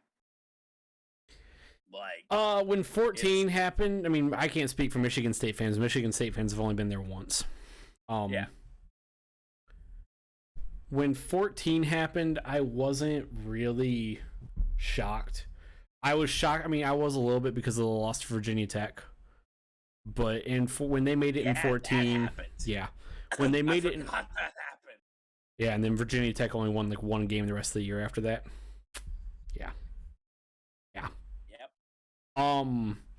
When they made it in 14, I wasn't really shocked because at the time the Big 12 didn't have a conference champion, and so both TCU and Baylor ended tied, I believe, for Big 12 champion. Or something weird like that, because Baylor and TCU were 5 and 6. Ohio State beat Wisconsin, who was ranked number 3 at the time, 59-0. So I wasn't really shocked. I mean, it was awesome. I was more shocked that Ohio State beat both Alabama and Oregon that year and won the national title. 2016, I don't believe Ohio State deserved to be there because they lost to a Penn State team that lost to Pitt. Neither here nor there. We aren't here to talk about Ohio State and their college football playoff appearances. But I digress. I mean, yeah. To wrap up this bit, so we can move on to the NFL and move the fuck on. But I just this is special. I will never forget this season. This has been phenomenal, even with the loss to MSU. 37-35. Enjoy your bronze medal, MSU. Fair enough. I'm going to say one last thing on this, and I do not want to take. I'm not taking anything away from Michigan. I'm going to throw that out there right now. Michigan showed up to Indianapolis and played who they were supposed to play. That's all you can do. Yep. This is on the Big Ten. This is nothing against Michigan. I am not a fan of the Michigan Wolverines. Everybody knows that. That is very clear. But here in this very moment in time, I am not trying to say anything negative about the Michigan Wolverines. The Big Ten needs a conference realignment. Where was I really do. It's not that I disagree with this. Where was this talk when Ohio State was beating the West? It needed to happen too. It needed to happen too. The only difference is, I mean, they were playing playing Wisconsin, and everybody loves Ohio State-Wisconsin matchups for no reason. The Ohio State-Wisconsin matchup is probably one of the most boring matchups you can find in the Big Ten. I mean, just totally different teams. Ohio State's all pace. Let's score quick. Let's score fast. Wisconsin is not that. Yeah, like, no, I I don't disagree with you. The fact that there needed to be more talk about that.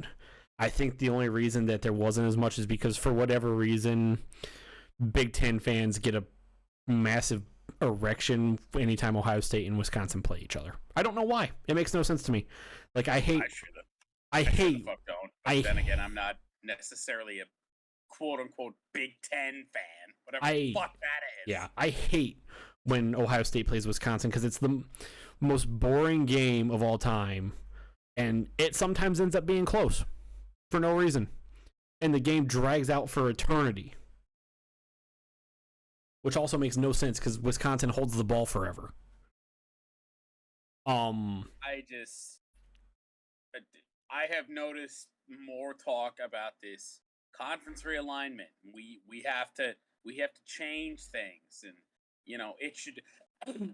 I could have included this in stupid people say stupid things. I saw it should have been Michigan Ohio State in a rematch.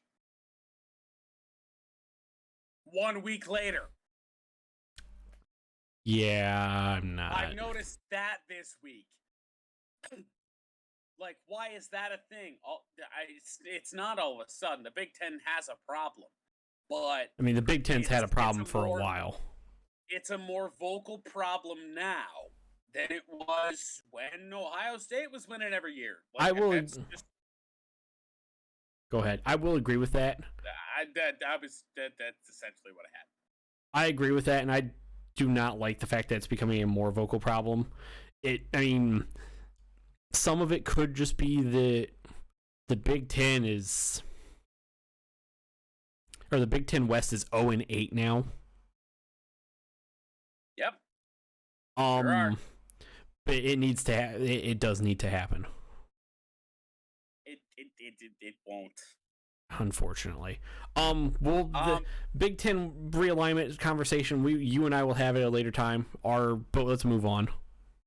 One quick. Actually, never mind. Let's move on to the NFL. That was my only piece. Is like this, and again, it's not Michigan's fault. This does need to happen. Like, this is getting bad. Either that or just the West needs to get better. Yeah.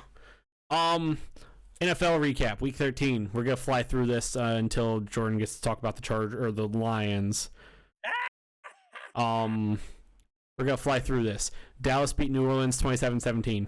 Taysom Hill threw 4 interceptions. Tampa Bay beat. Sorry, hand fart. Oh. I tried to make the noise. It didn't. It don't register.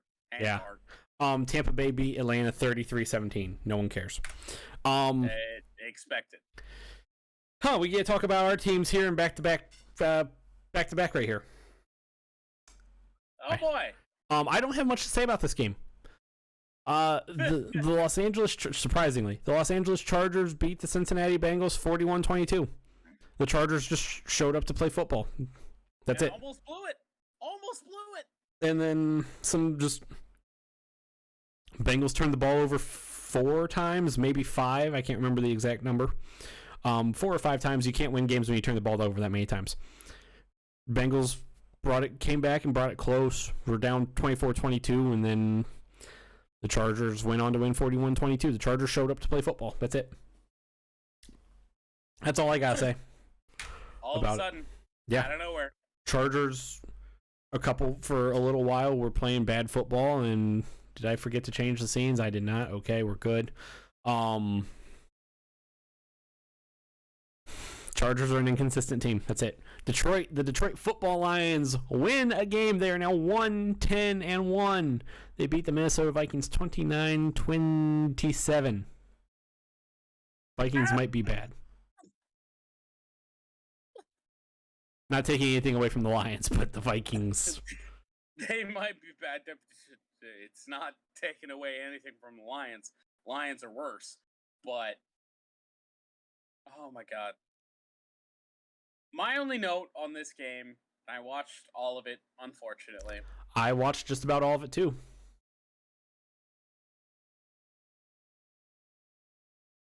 Fourth quarter. Yes. 3-ish minutes to go, I believe. if I Also, remember yes. correctly. Dan Campbell decided to go for it on 4th down. 4th and 1. On his own 31-yard line. That he did. 4th and 1. What would you say? Pass or run? So I'm going to throw a disclaimer in here. Okay.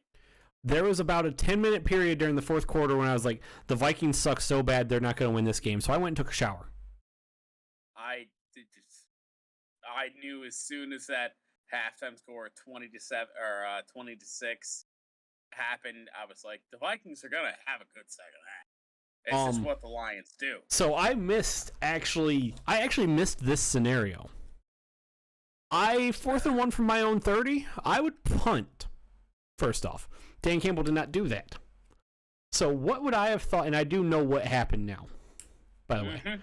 What would I have done if I was not going to punt on 4th and 1? Not throw a pass. I'd quarterback sneak, fullback dive, handoff to the running back, run.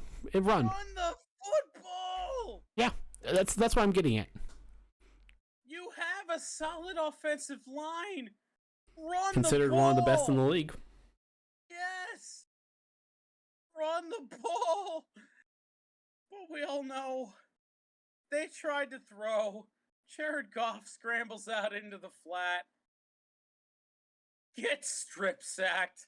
The Vikings get the ball. They score. We're down. And then the Vikings defense, I don't know what the fuck they were doing. No earthly idea. None. I don't know. Good for Dan Campbell. For the people saying, "Oh, hey, why'd the Lions celebrate like they won the Super Bowl?" Or why, act like you've been there before. This 2021 Lions team hasn't fucking been there before. And they might not be there ever again this year. I hope not. Because we win another game, we're in the danger zone. Because a tie is treated like more than a loss. And there's a couple 2-win teams out there. Yeah. So, please lose out. Is that all you got? Yes. Moving on.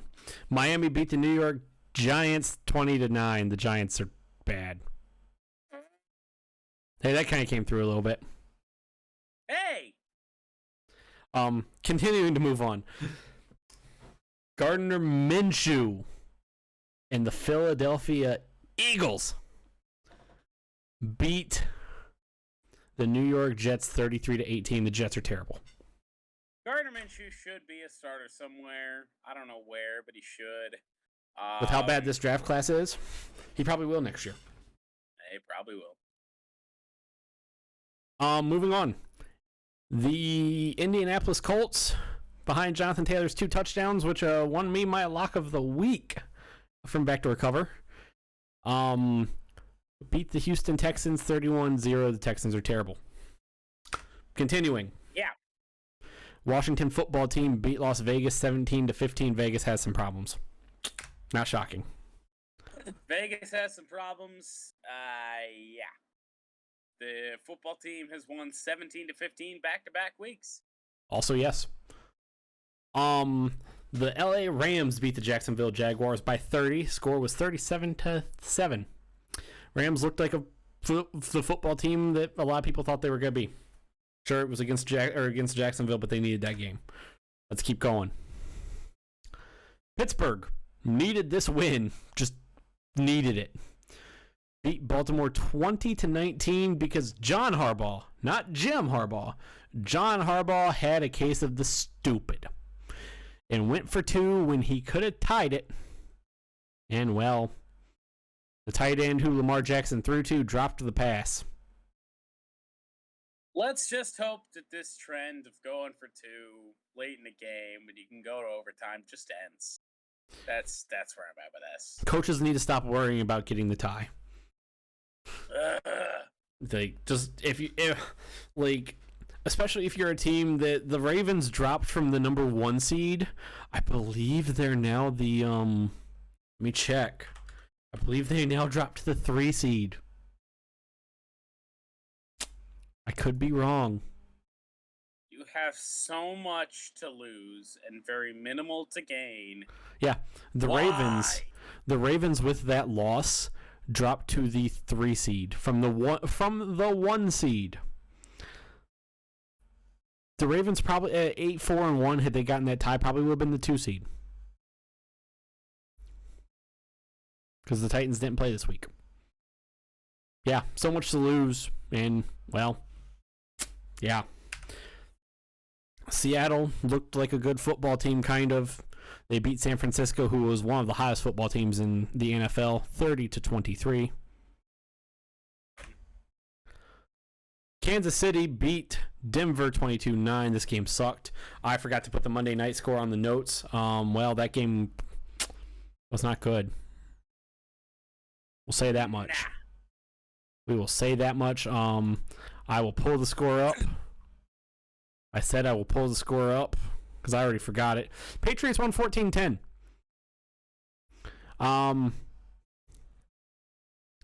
Patriots. Mac Jones threw 3 passes. Yeah. Mac Jones threw 3 passes. The Patriots ran the ball 46 times. All I'm going to say, Bill Belichick looks like a genius. Coaches or fans in Buffalo are very upset with Buffalo coaching staff. And Sean McDermott for some of just the not good play calling. Like, New England was never in a spot, or Buffalo was never in a spot where they really needed to throw the ball until very late in the game. And you still throw the ball 30 times. Yeah. And run the ball 25. I don't get it. Sean McDermott, for whatever reason, doesn't want to give Belichick all of the credit for this win, even though this was very much a Bill Belichick win. Like, Sean McDermott just got completely outcoached. Smart fucking football with conditions, everything. It's why Belichick's so good. Yeah. And a lot of people owe Bill Belichick an apology. Oh yeah. I am not one of those people, thankfully. I am only half of those people. I said it last year. I was like, Belichick is still one of the greatest coaches of all time. I even said it on this podcast. It's just when you go from losing the greatest quarterback of all time to having a lot of inconsistencies. Cam Newton looked good at first for New England, and then he got hurt, and then I believe he also had tested positive for COVID at one point. And they had a rotating door at quarterback. And what can you do? Nada. However, do you have anything to add on the New England Buffalo game? Buffalo's in some trouble right now. Yes, they are. Is it time for the picks? It's not the pucks yet, but it is the picks. It's time for the picks. We have one college game for the NCAA regular season title. Yes. One. Yes, we do. Do you want to tell the people what it is? Well, Austin leads the picks by 1 game. Yes, I do. I gotta make sure I have the graphic up. I do. Okay, good. We can share the regular season title if I win this week. That is true. It's gonna be really awkward if we pick the same team. I can't. No matter what you pick, I can't. This game is not in our CBS Pick'em, as it has been throughout all of the regular season. CBS doesn't have a Week 15, and Army-Navy is not there. But Are we going to be able to do bowl games on CBS? Probably not. I'll have to figure it out. Okay. Army versus Navy in Philly, I believe, unless they've changed the site of that game. No, MetLife Stadium this year. Oh, they have. Okay. Oh, whoa. Holy shit. Big time place. Army is -7.5. Okay, good. Technically a home. We have the same technically a spread. home game Good. technically a home game for Army. Who do you got in Army v Navy?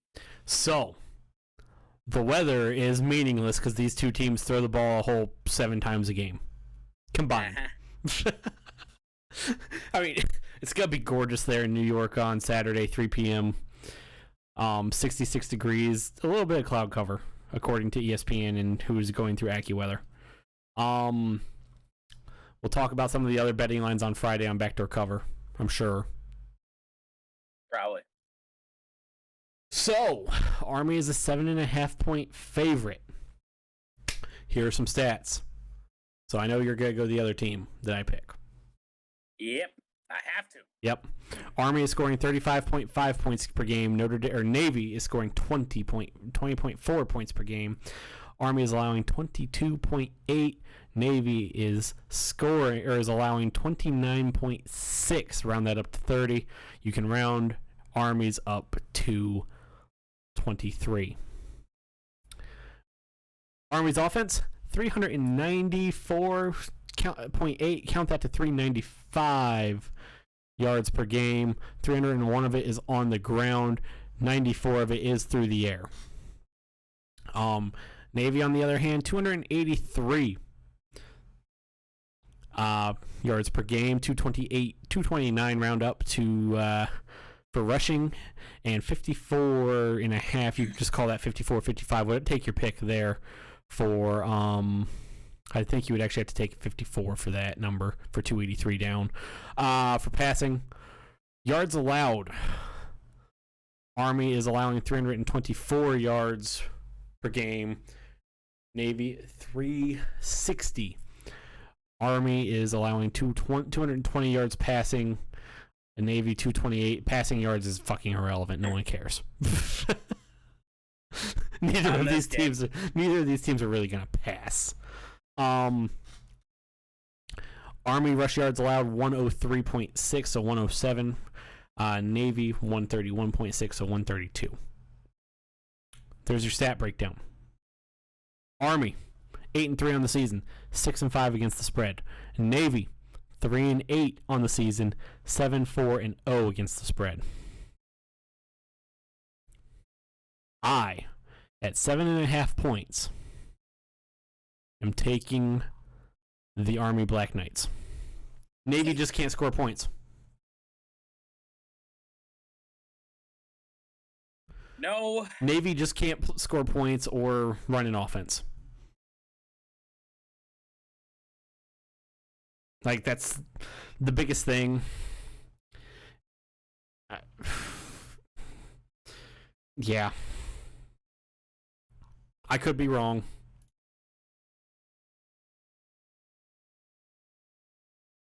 But it's just Navy can't run an offense. Well, so I'm taking Army. Without it being said, I'm gonna take Navy.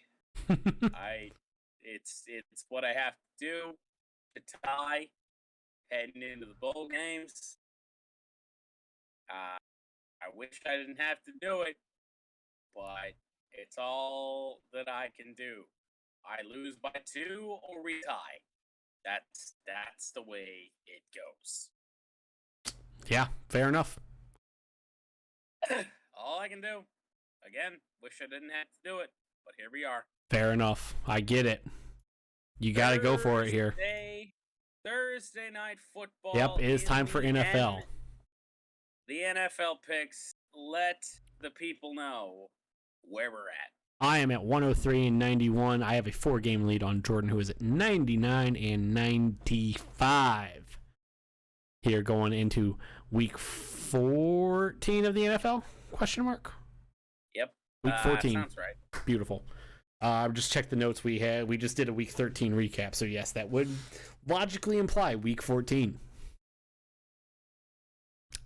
Yes. Let's get into the NFL. Steelers head to Minneapolis. They take on the Vikings. Both teams need this game extremely bad. Vikings -3.5. Well, the Vikings lost to the Bengals, and I haven't picked teams that have lost to the Bengals a whole lot this year. Even more so, though, the Vikings lost to the Lions. Yes, they did. Yes, they fucking did. I can't take Minnesota. Give me Pittsburgh. Mike Tomlin will find a way to screw this up. I don't know if Mike Tomlin will find a way to screw this up, but I'm on Pittsburgh as well. You don't pick teams that lose to the Bengals. I don't pick teams that lose to the Lions, especially in 2021. I say, which is only one team. Right. Funny enough, this game Falcons. did put me in an odd scenario because Pittsburgh did also lose to the Bengals twice. Battle of 5 and 7 teams. AFC, whatever the fuck matchup. NFC. Falcons. NFC, whatever the fuck matchup. Excuse me. Falcons and Panthers, 5 and 7 versus 5 and 7. Panthers -3.5. Oh boy. The Panthers, I was just yawning because that's how boring this game is. Uh-huh. Panthers without Christian McCaffrey kind of suck. Yep. Cam might not have been the one. Who's even starting this game? I don't know. Probably Cam. Give me Atlanta either way. Atlanta may not win, but they'll cover, at least. God damn it. Taking Atlanta as well. Ravens on a downward spiral. 8-4 on the year, but they've lost to what, 2 in a row? Believe so. Ay. They are dogs, +2.5 at the Browns. They just beat the Browns a couple weeks ago, 16-10. Yep. So they're actually not on a spiral of 2 in a row. Oh boy, this kind of just makes my pick a bit more awkward now. I have to think about this for a second. I was originally wanting to think Browns, because the Browns need this win. Both teams need it. The Ravens really need this win too.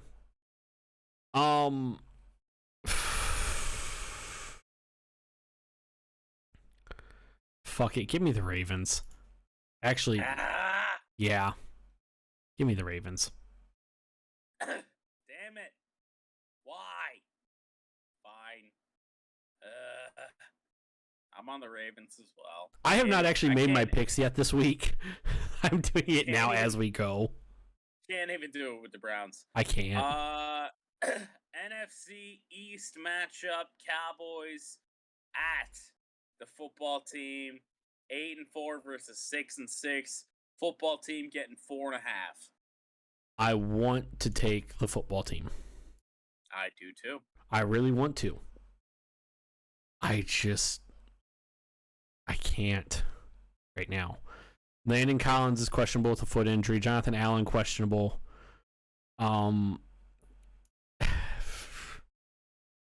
This team's starting to get a little banged up, which Chase Young obviously out, by the way, for any of you who have not been keeping up. This Cowboys offense is good, so give me the Cowboys. I wish I didn't have to take the Cowboys here. I wish I didn't have to either. Football team's been a wagon for the last few weeks, but I cannot. It's just not enough points. They are. This screams like 34-10. Yeah. Like, Dallas defense has been better than what the football teams have been facing, and that Dallas offense is something that has been down the last few weeks, but they get back this week, I think. I'm thinking Dallas. Fair. plus or minus the 4.5. The Jacksonville Jaguars are on the road. They head to Nissan Stadium to take on the Titans. Titans minus 9.5. Give me the Titans. Even without Derrick Henry, give me the Titans. If this spread was 10.5, I could do something different. But, it isn't.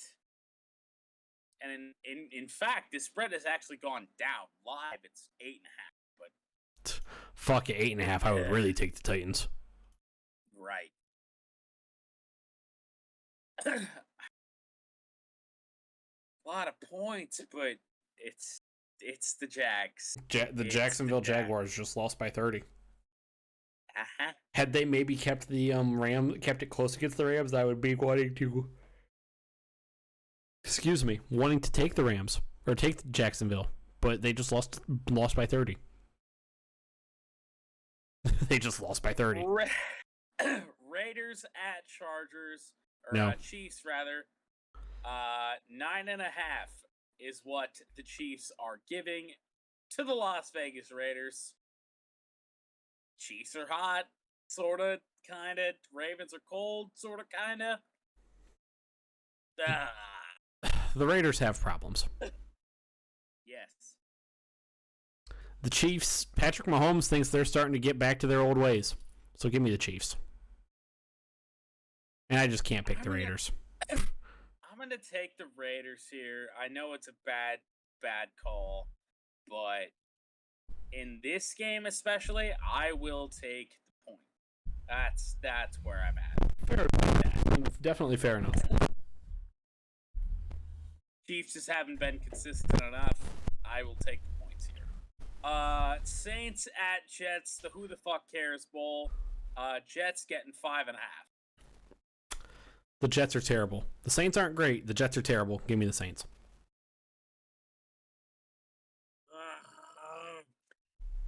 5.5 is not enough. It's not for me to take the Jets. No. It's a weird number as well. So, Saints. Last game of the 1:00 slate. Seahawks, big win last week against the Niners. Probably more for pride than anything else. They now take on the Houston Texans. Texans plus 7.5. You go bring the people in on this one? Oh yeah, we haven't heard from the people all week. All picks. Yeah. 31% of the people are on the Texans, which, do you know what that means? I do. CBS might not because their math is sometimes goofy. Their math is sometimes goofy, but not this time. 31% of the people are on the Texans, which means 69% of the people are on the Seahawks. Oh boy. First off, if you have... Nice. I was setting you up for that part too. I saw the number. I was like, okay, we're going to set somebody up for this. First off, if you have $16.48 and you're in Houston,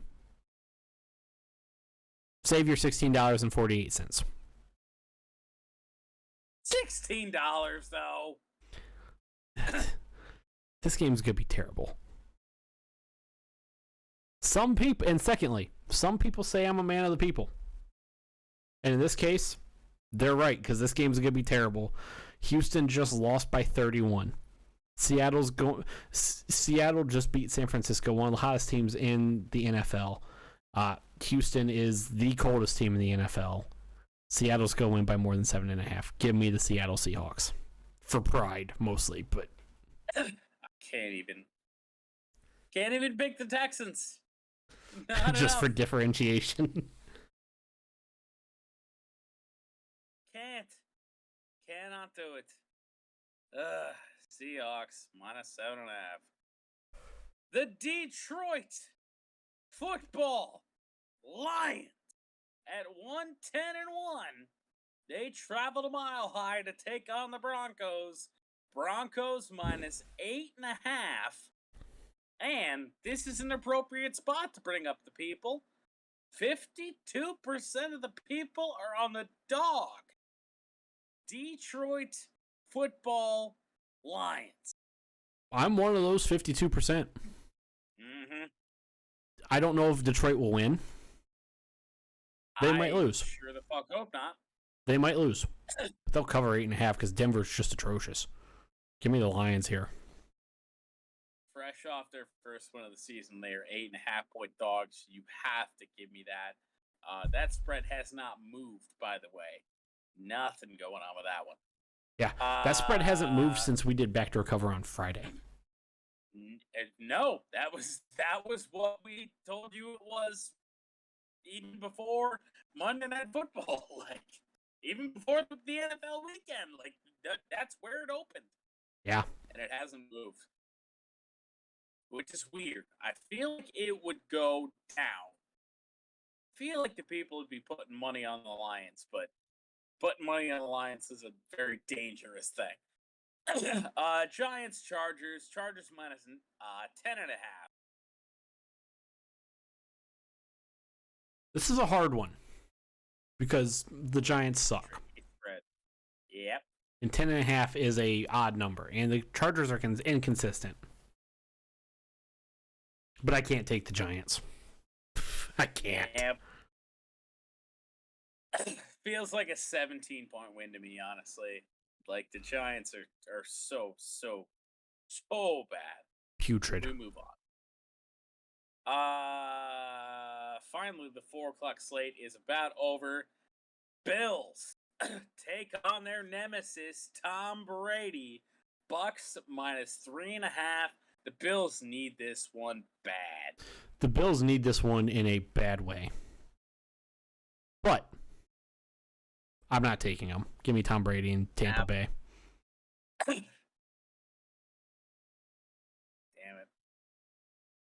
it. We're on the same page on these so many fucking times. I wish we could do something different. Maybe in future weeks, but not here.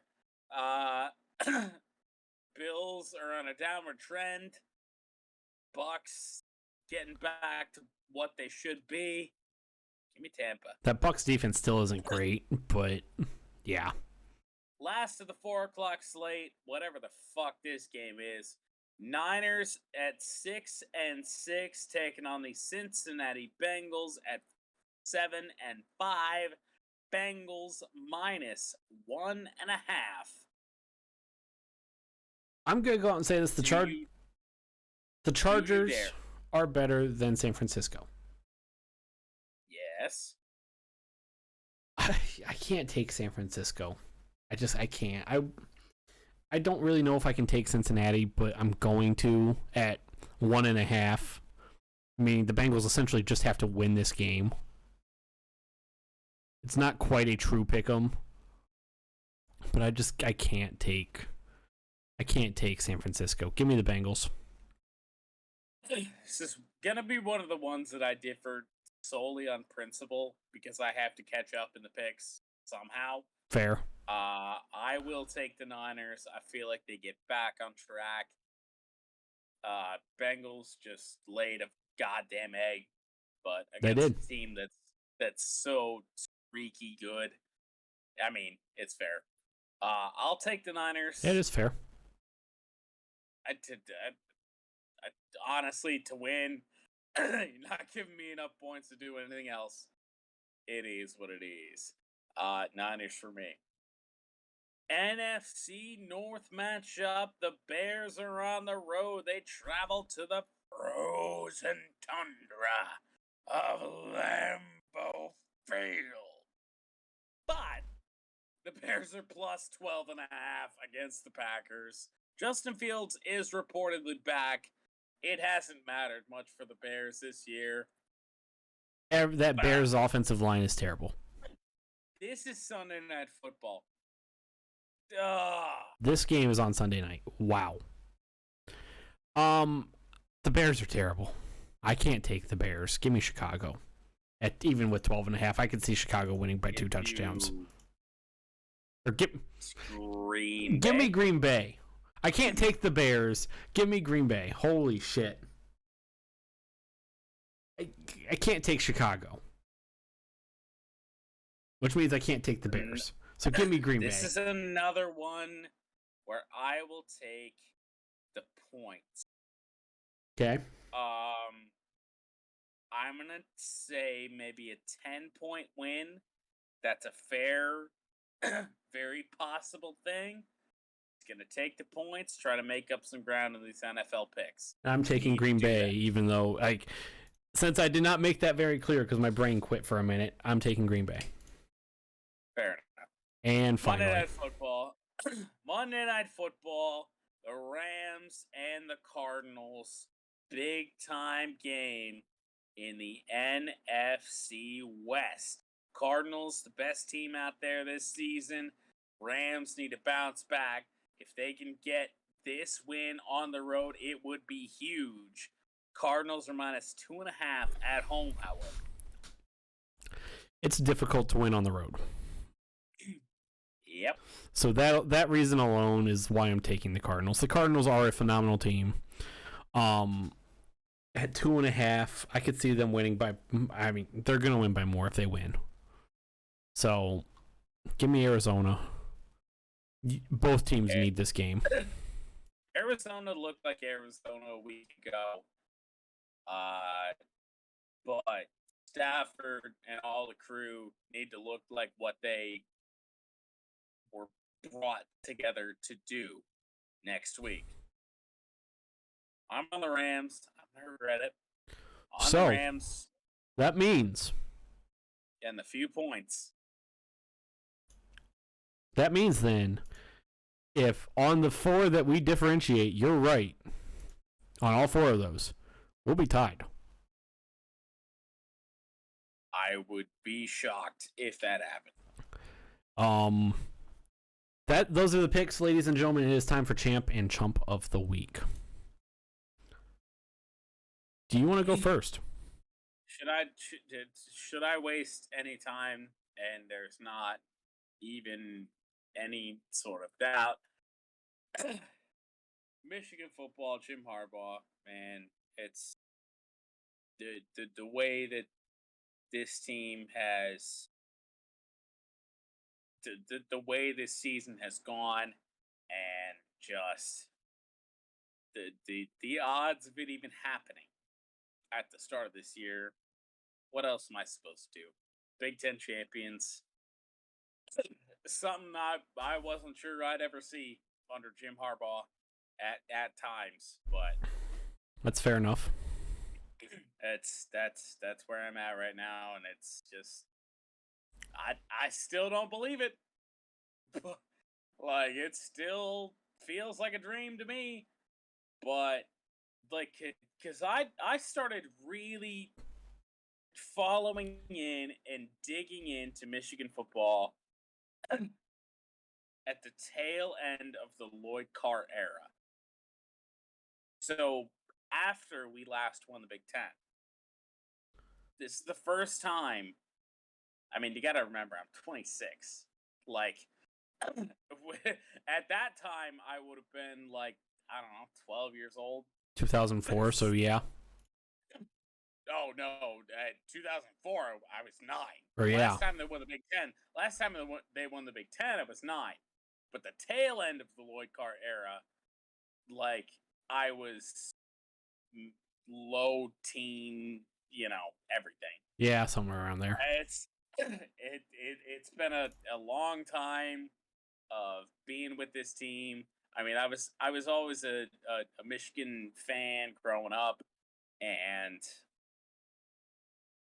just to finally get there, to finally fucking get there, is so great. Like, I mean, I've been through the tail end of Lloyd Carr and Rich Rod and Brady Hoke, whole bunch of failures under Harbaugh, and we're finally fucking there. So, Michigan football, Jim Harbaugh, champ of the week. My champ of the week, I talked about him a few minutes ago in the NFL recap, is Gardner Minshew.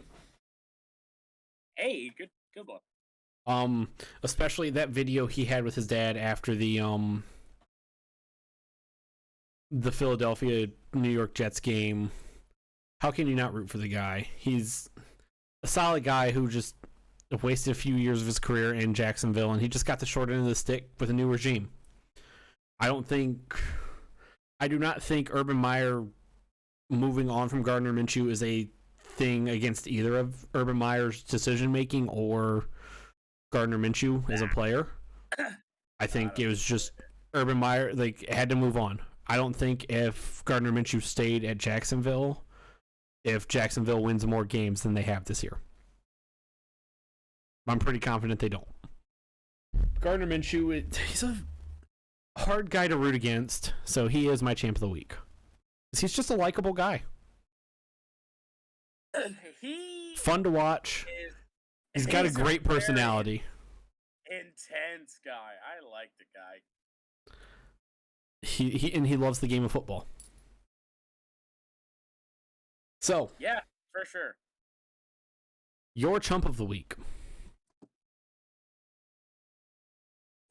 My chump of the week? Whoever.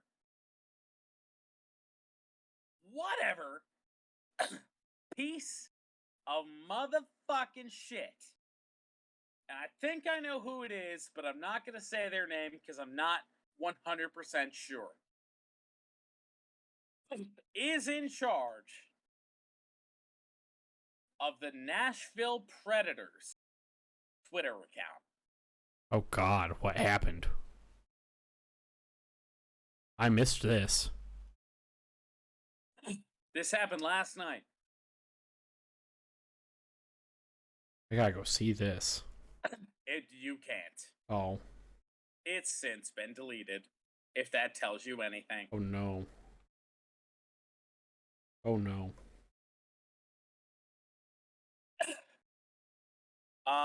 Detroit reporter Nolan Bianchi. I'm almost certainly pronouncing that name wrong, but that in my mind that's how it's pronounced.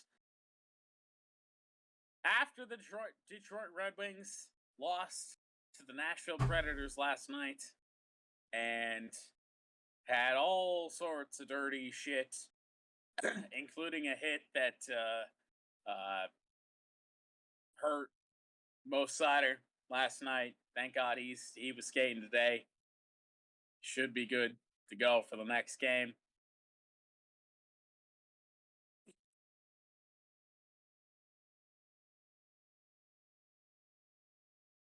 Nolan simply said, and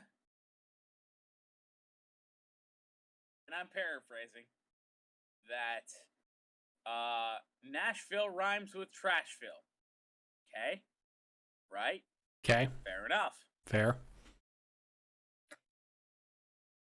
And again, paraphrasing what the Nashville Predators official Twitter account replied to a reporter about. Basically said, oh no. I know someone that lives in Detroit did not just say this. It didn't make grammatical sense what they said, but I tried to look it up just now, and what do you know? It's been deleted. Probably because that person is fired. That person's, long gone. I know the Twitter of the person that I think that it is. That says they're in charge of Predator social media. Oh Jesus! Wow. But I won't say it because I don't know for certain. Wow. That's bad. It's a little bit of classism, probably a little bit of racism, and it's great. Hey, Nashville, great. You just took down the statue of a Confederate fucking general. Great job for you guys. I'll just say Sarah. I won't imply anything else. But great job, Sarah. Great stuff. Wow. Your tweet, your reply to a Detroit media member, "Oh, look at that. Oh, cute. You got 600 likes from a whole bunch of Nashville people. Yeah, great. Like, infallible fans." And then you got fired, most likely. You probably got fired. So you got 600 likes on your tweet. Oh, good for you. And then every other Detroit team piled on and said, "Hey, we love this city." Everything else, like that opinion is so 2002 of Detroit. The Detroit that was is not the Detroit that is, and the fact that people are still trying to do stuff like that is just comical.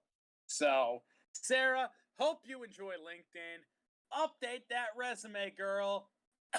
Get it. Ouch. Well, my chump of the week's not nearly as bad in comparison. It's bad, but not as bad. Wow.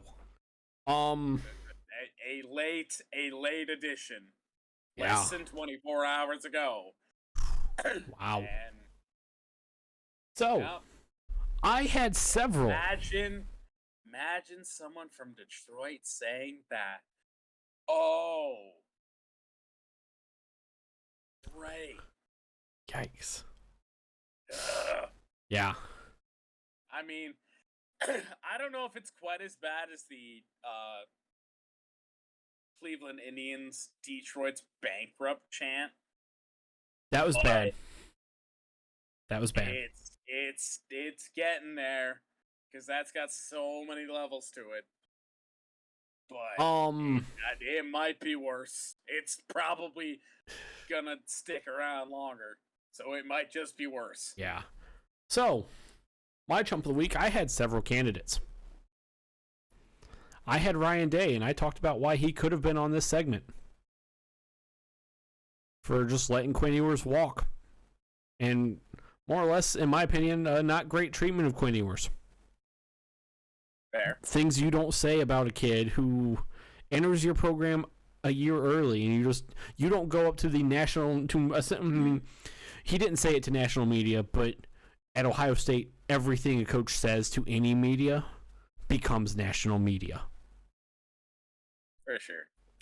What Ohio State said, or what Ryan Day said to a Columbus reporter, in reference to a question some Columbus reporter, or actually it may have even been an 11 Warriors reporter, said, got played on ESPN all over and over again about Quinn Ewers not transitioning well and just not taking to the program well. Got put on national media for a week, maybe a little more. Mine could be the FIA for what happened Sunday at the Saudi Grand Prix, because that was just terrible, fucking abysmal joke, and it just makes it makes the sport look bad. Mine even could have been Mike Gundy, who is a man and he's over 40, for the final 4 plays he ran in the Big 12 championship game against the Baylor Bears. Mike Gundy could have been there, because Mike Gundy cost his team a Big 12 title. And does he call plays?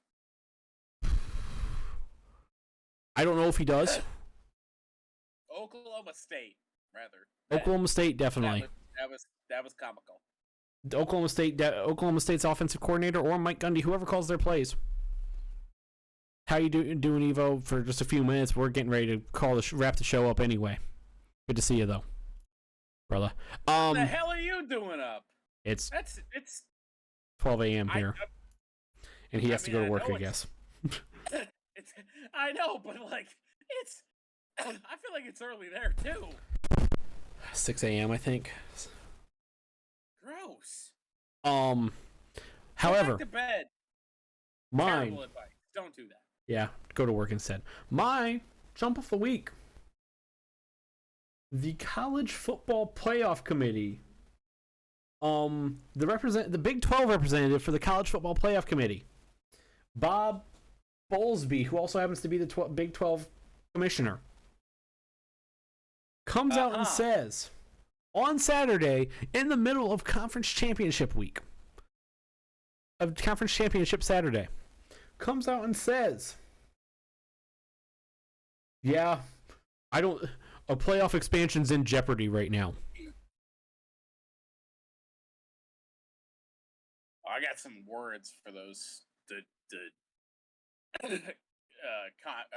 college football playoff expansions, the propositions that we've seen.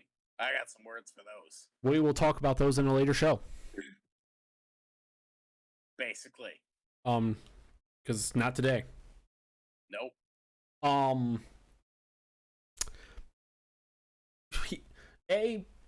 Chump of the week.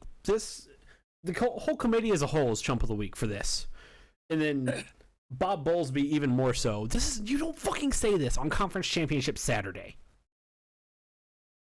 Way to take off focus from the fucking games, you idiots.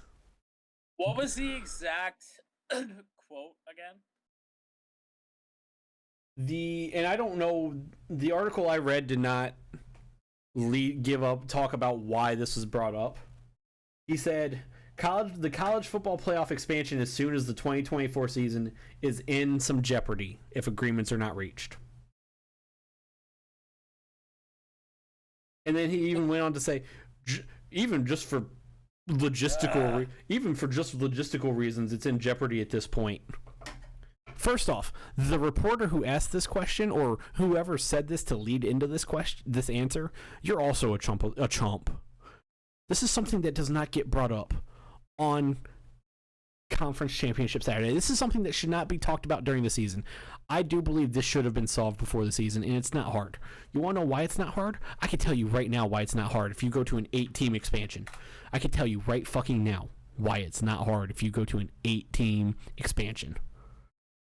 Give me 1 second. You want to know why? I'll give you your second. Go ahead. Don't know. I had to pull up the ESPN schedule. Here's why it's not hard if you go to an 8-team expansion. One bowl game, the Peach Bowl. Another game, Cotton Bowl, Orange Bowl. There's 3. 4, you can have the Outback Bowl. 5, Fiesta Bowl. 6, Citrus Bowl. 7, Rose Bowl. 8, Sugar Bowl. There's your 8 games. 8-team expansion. You only need 4 places. Pick one of those 8. Or pick 4 of those 8. You have 8 separate venues you could choose from around New Year's Day for the New Year's Six, whether it be the Peach Bowl, the Cotton Bowl, Orange Bowl, which those are your playoff locations this year. You could have it at the Outback Bowl in Tampa, at Raymond James Stadium, where that's a good-sized stadium.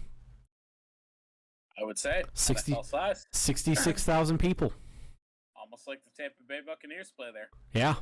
You could have the Fiesta Bowl, which another NFL size stadium, 65,000.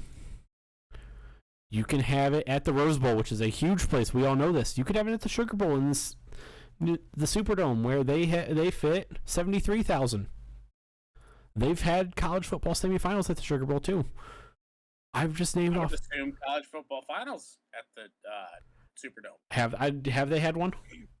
I would assume. Yeah, they did have one. I think LSU Clemson. Now to say it. I think that for the early part of the playoff, it was the bowl game stadiums. Yes, it was. Obviously, and it still is. Superdome, apparently not this year. The Cotton Bowl's played in Arlington every year at Jerry World, and the Orange Bowl's played in Miami every year as normal. Do you know where the college football playoff final is currently scheduled for? Lucas Oil Stadium in it. What? That's new. Ah, there it is. It sure the fuck is new. That's odd. Yeah. The same side as the Big Ten championship game. Interestingly enough. That's odd. Stupid ass dome. That's odd. I mean, okay.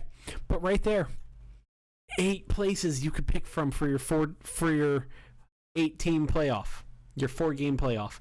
It's not fucking hard, committee. And the fact that someone in your committee is bringing this up during Conference Championship Saturday, and the fact that someone even asked this, the whole scenario, chump of the fucking week. Idiots.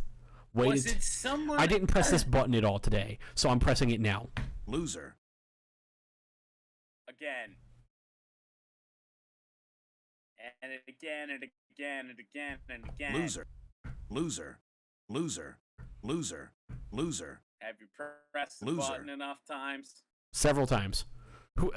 This whole scenario is chump and loser. Like, first off, why is this question getting brought up?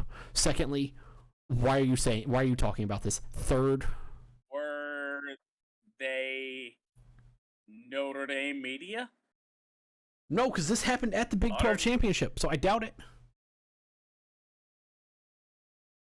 Unless that's the random. Actually, it report happened just that- before the Big 12 Championship. Unless that's a random assignment that Notre Dame media person got, I doubt it. Probably not. That feels like a question. Maybe it's a Big 12. It's probably a Big 12 thing, because they're probably pissed that they didn't get into the playoff. Baylor from number 9 out of nowhere jump into the top 4 because you beat the number 5 team in the country. And it happened before the games even happened. Like, the fact that this was asked is is bad. No. It's bad.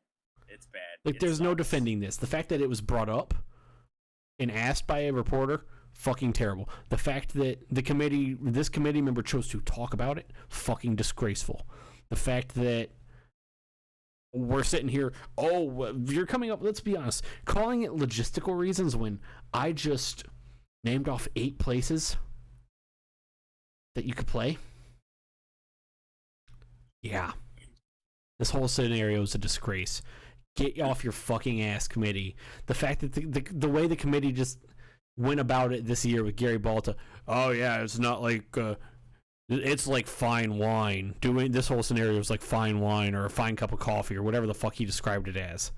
No, it's not fucking rocket science. Stop treating like expanding the college football playoff as rocket science. That's my chump of the week. 8 teams. It's simple. What have you seen? We don't. Just Huh? What have you seen? What are some of the proposals you've seen? I have seen both so I've seen all 3. 8. I've seen an 8-team proposal, which I do enjoy. I love it. A 12-team proposal. Hate it. Which has the top 4 just immune, and then the other 8 battling it out in a semifinal to the quarterfinal to the semifinal to the final. Hate it. And then a 16-team tournament. Really hate it.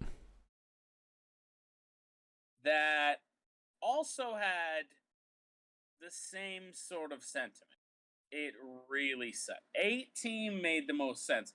And by the way, the 12-team and the 16-team format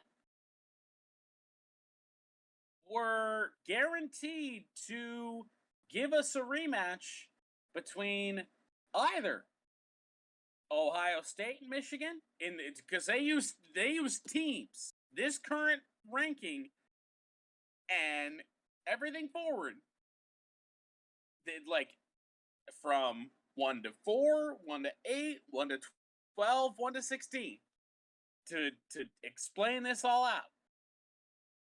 The 12-team format, Michigan was guaranteed to face Ohio. It was Ohio State and Michigan State in the, I guess, quarterfinal. Well, we all know how that game's gonna end. Right.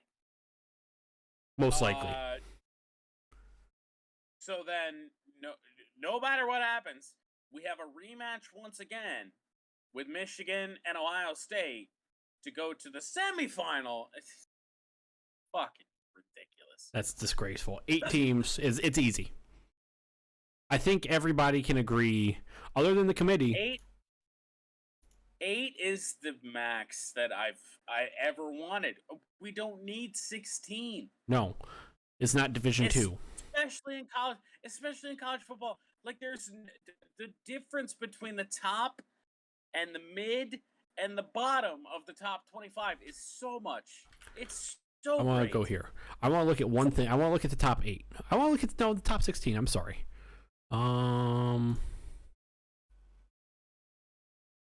Oops. Rankings. Why are you giving me week 9? Week 15. Is Ohio State 7? 6. I think it was the 8. Ohio State is 6th. Mind. So here's your top. We're going on now. Once you get past team 9, team 10, you're getting into 3-loss teams. The top 10 are all 1 through 5 are all 1 loss, except Cincinnati, who's at 0 who's undefeated. 6. So Ohio State, Baylor, Ole Miss, Oklahoma State, Michigan State. So 6 through 10 are all 2-loss. Utah, Pittsburgh, BYU, Oregon, Iowa, all 3-loss. Oklahoma is 16 is a 2-loss. No, we don't need 16 because anytime you get above 8, you're starting to include 3-loss teams. I'm just playoff expansion just in general is just a bad idea. Like we're making more games and it's just fucking busy work. Like we don't need these. I think we need 8 more often. 8, yes. Anything more than that, no. Yeah. Because it's just it's so bad. It really is so bad. It's bad. 8 needs to happen because I think this year the committee got bailed out by Alabama winning. Oh yeah. They were in a tough spot with Georgia winning. But last year showed why we need more than 4, because Ohio State and Alabama rolled over Clemson and Notre Dame, their respective opponents. And I would not be shocked if we see Alabama roll over Cincinnati and show why we need more than 4. Like, we've had it every year. We've seen why, more often than not, we have seen why we need more than 4 teams. The committee got bailed out this year by having Alabama win, and it was a fucking softball for who they were going to pick. Let's move on to one for the road so we can wrap this show up, though. We'll talk about playoff expansion after the college football season happens. You take your one for the road first. I don't want to have this as my one for the road. So I've had F1 as one for the road for a bit. In fact, this past stretch, my only non-F1 week for one for the road was Ohio State, Michigan. Fair one for the road. Well, Ohio State, Michigan, there also wasn't a F1 race that week too. I still wouldn't have made that F1 race my one for the road. Not that week. No. My one for the road is the Abu Dhabi Grand Prix at the Yas Marina Circuit, happening December 12th on you'll be able to watch it on ESPN2 at 8 a.m. It is somewhat reasonable time for once, at least here in America. The race for all the marbles. Let's just hope to God and everything that is holy that the FIA does not stick their stupid nose into this and screw this up. That's my one for the road. December 12th on Sunday. Any shenanigans. If there are any sort of shenanigans with the FIA, if there's, I might have to take a break from F1 if there are, honestly. I do not want them. Nobody wants them. Maybe the LH 40, what the fuck's those number? 41, 44. 44. LH44 Twitter accounts probably want it. They might enjoy the FIA getting involved. Lewis! Can you imagine if Lewis wins the championship and it's a record-breaking championship? Nobody would have won more. And it's because of an FIA rule. Mm-hmm. I would have to stop watching F1 for a while. Even if Max wins and it's because of an FIA rule, I would still have to stop watching for a while. Same thing. It's just FIA interference is just so unwanted. Just let them go. Unless it is absolutely necessary, please just let them go this week. Please. I hope this is a good race. I hope neither Lewis or Max crash out because of some stupid shenanigans. I hope this isn't decided because of some stupid shenanigans. I saw some Red Bull diehard Max Verstappen idiot fans on Twitter. This Red Bull's gonna get their revenge this weekend, and they're gonna have Sergio Perez crash out Lewis Hamilton. No. And I swear to God, no. if there's any shenanigans on any way, that would more than likely result in some sort of penalty. Oh God, yeah. That would harm Max. It has to. If that's what there's Mercedes fans, the casuals, the idiots that are out there probably wishing the same thing, but no. Just no shenanigans. Give me a good race. The better driver win. Give me a good fun race. Please. That's all I want. That's it. What's your one for the road so we can get out of here? Well, the reason that I digress so hard on the F1 race is because mine is the same. It is F1. It is Abu Dhabi. As much as I don't want it to be after what happened a week ago with the FIA, I just feel like there's no way the FIA gets involved this week. They aren't going to decide the championship. There's no fucking way. They don't have the ball. They don't have the balls. That's the thing. Like the FIA is perfectly fine with throwing penalties down if they're meaningless more often than not. Like this week, they wanted to go flex their muscles and just show we could do this because we can. There's no way. Penalties down mid-season at any point they want, but this late in the season, if it means something, they shouldn't, and I don't think they will. God, I hope so. I'm also gonna say I'm not a fan of having the final race at Abu Dhabi, another place that has their issues, just like Qatar and Saudi. Let's take it to Brazil or somewhere fun. Brazil and Mexico are always parties after the race. Take it somewhere fun. That would make sense, but especially because Brazil. I mean, obviously those are here on the west or in the Western Hemisphere, both same time zone as us here in Michigan. Mexico might be not quite, might be an hour behind us, but I digress. Hour or two. Yeah, I know why, oil money, but just that and Abu Dhabi is sometimes a boring circuit. Yeah, sometimes it's around that territory. It's not a great one.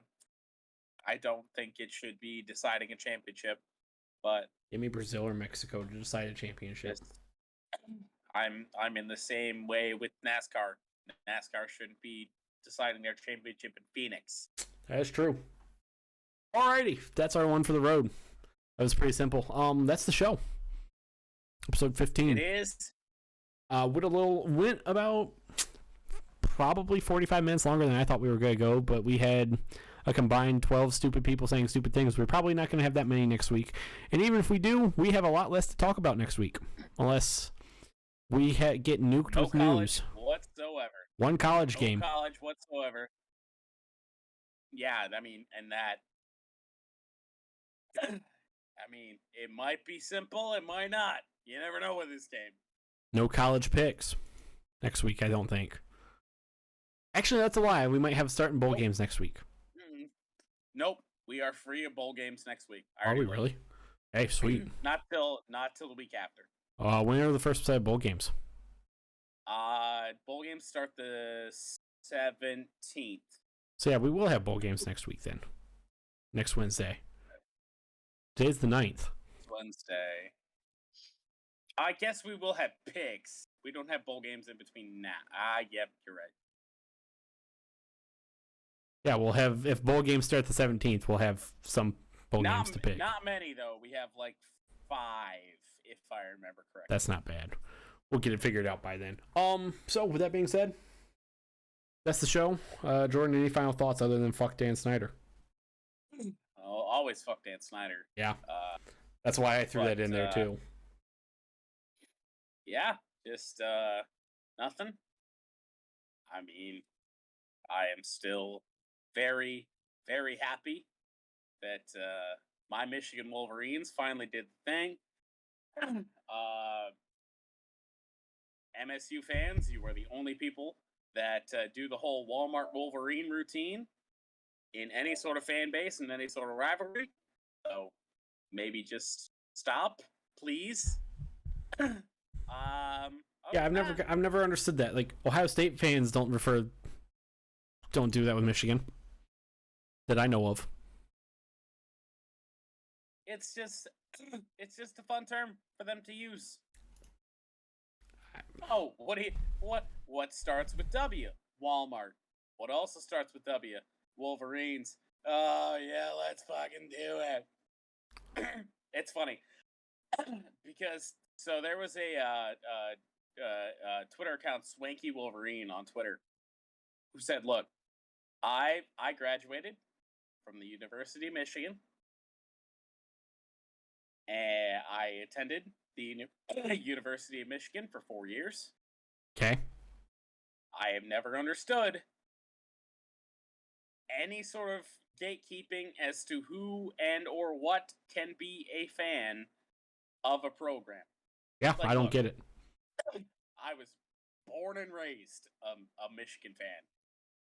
Like, that's just how it is.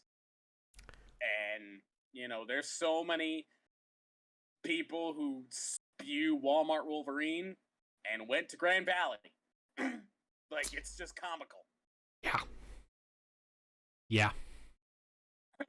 So, you are, if not the only, one of the only fan bases that does that.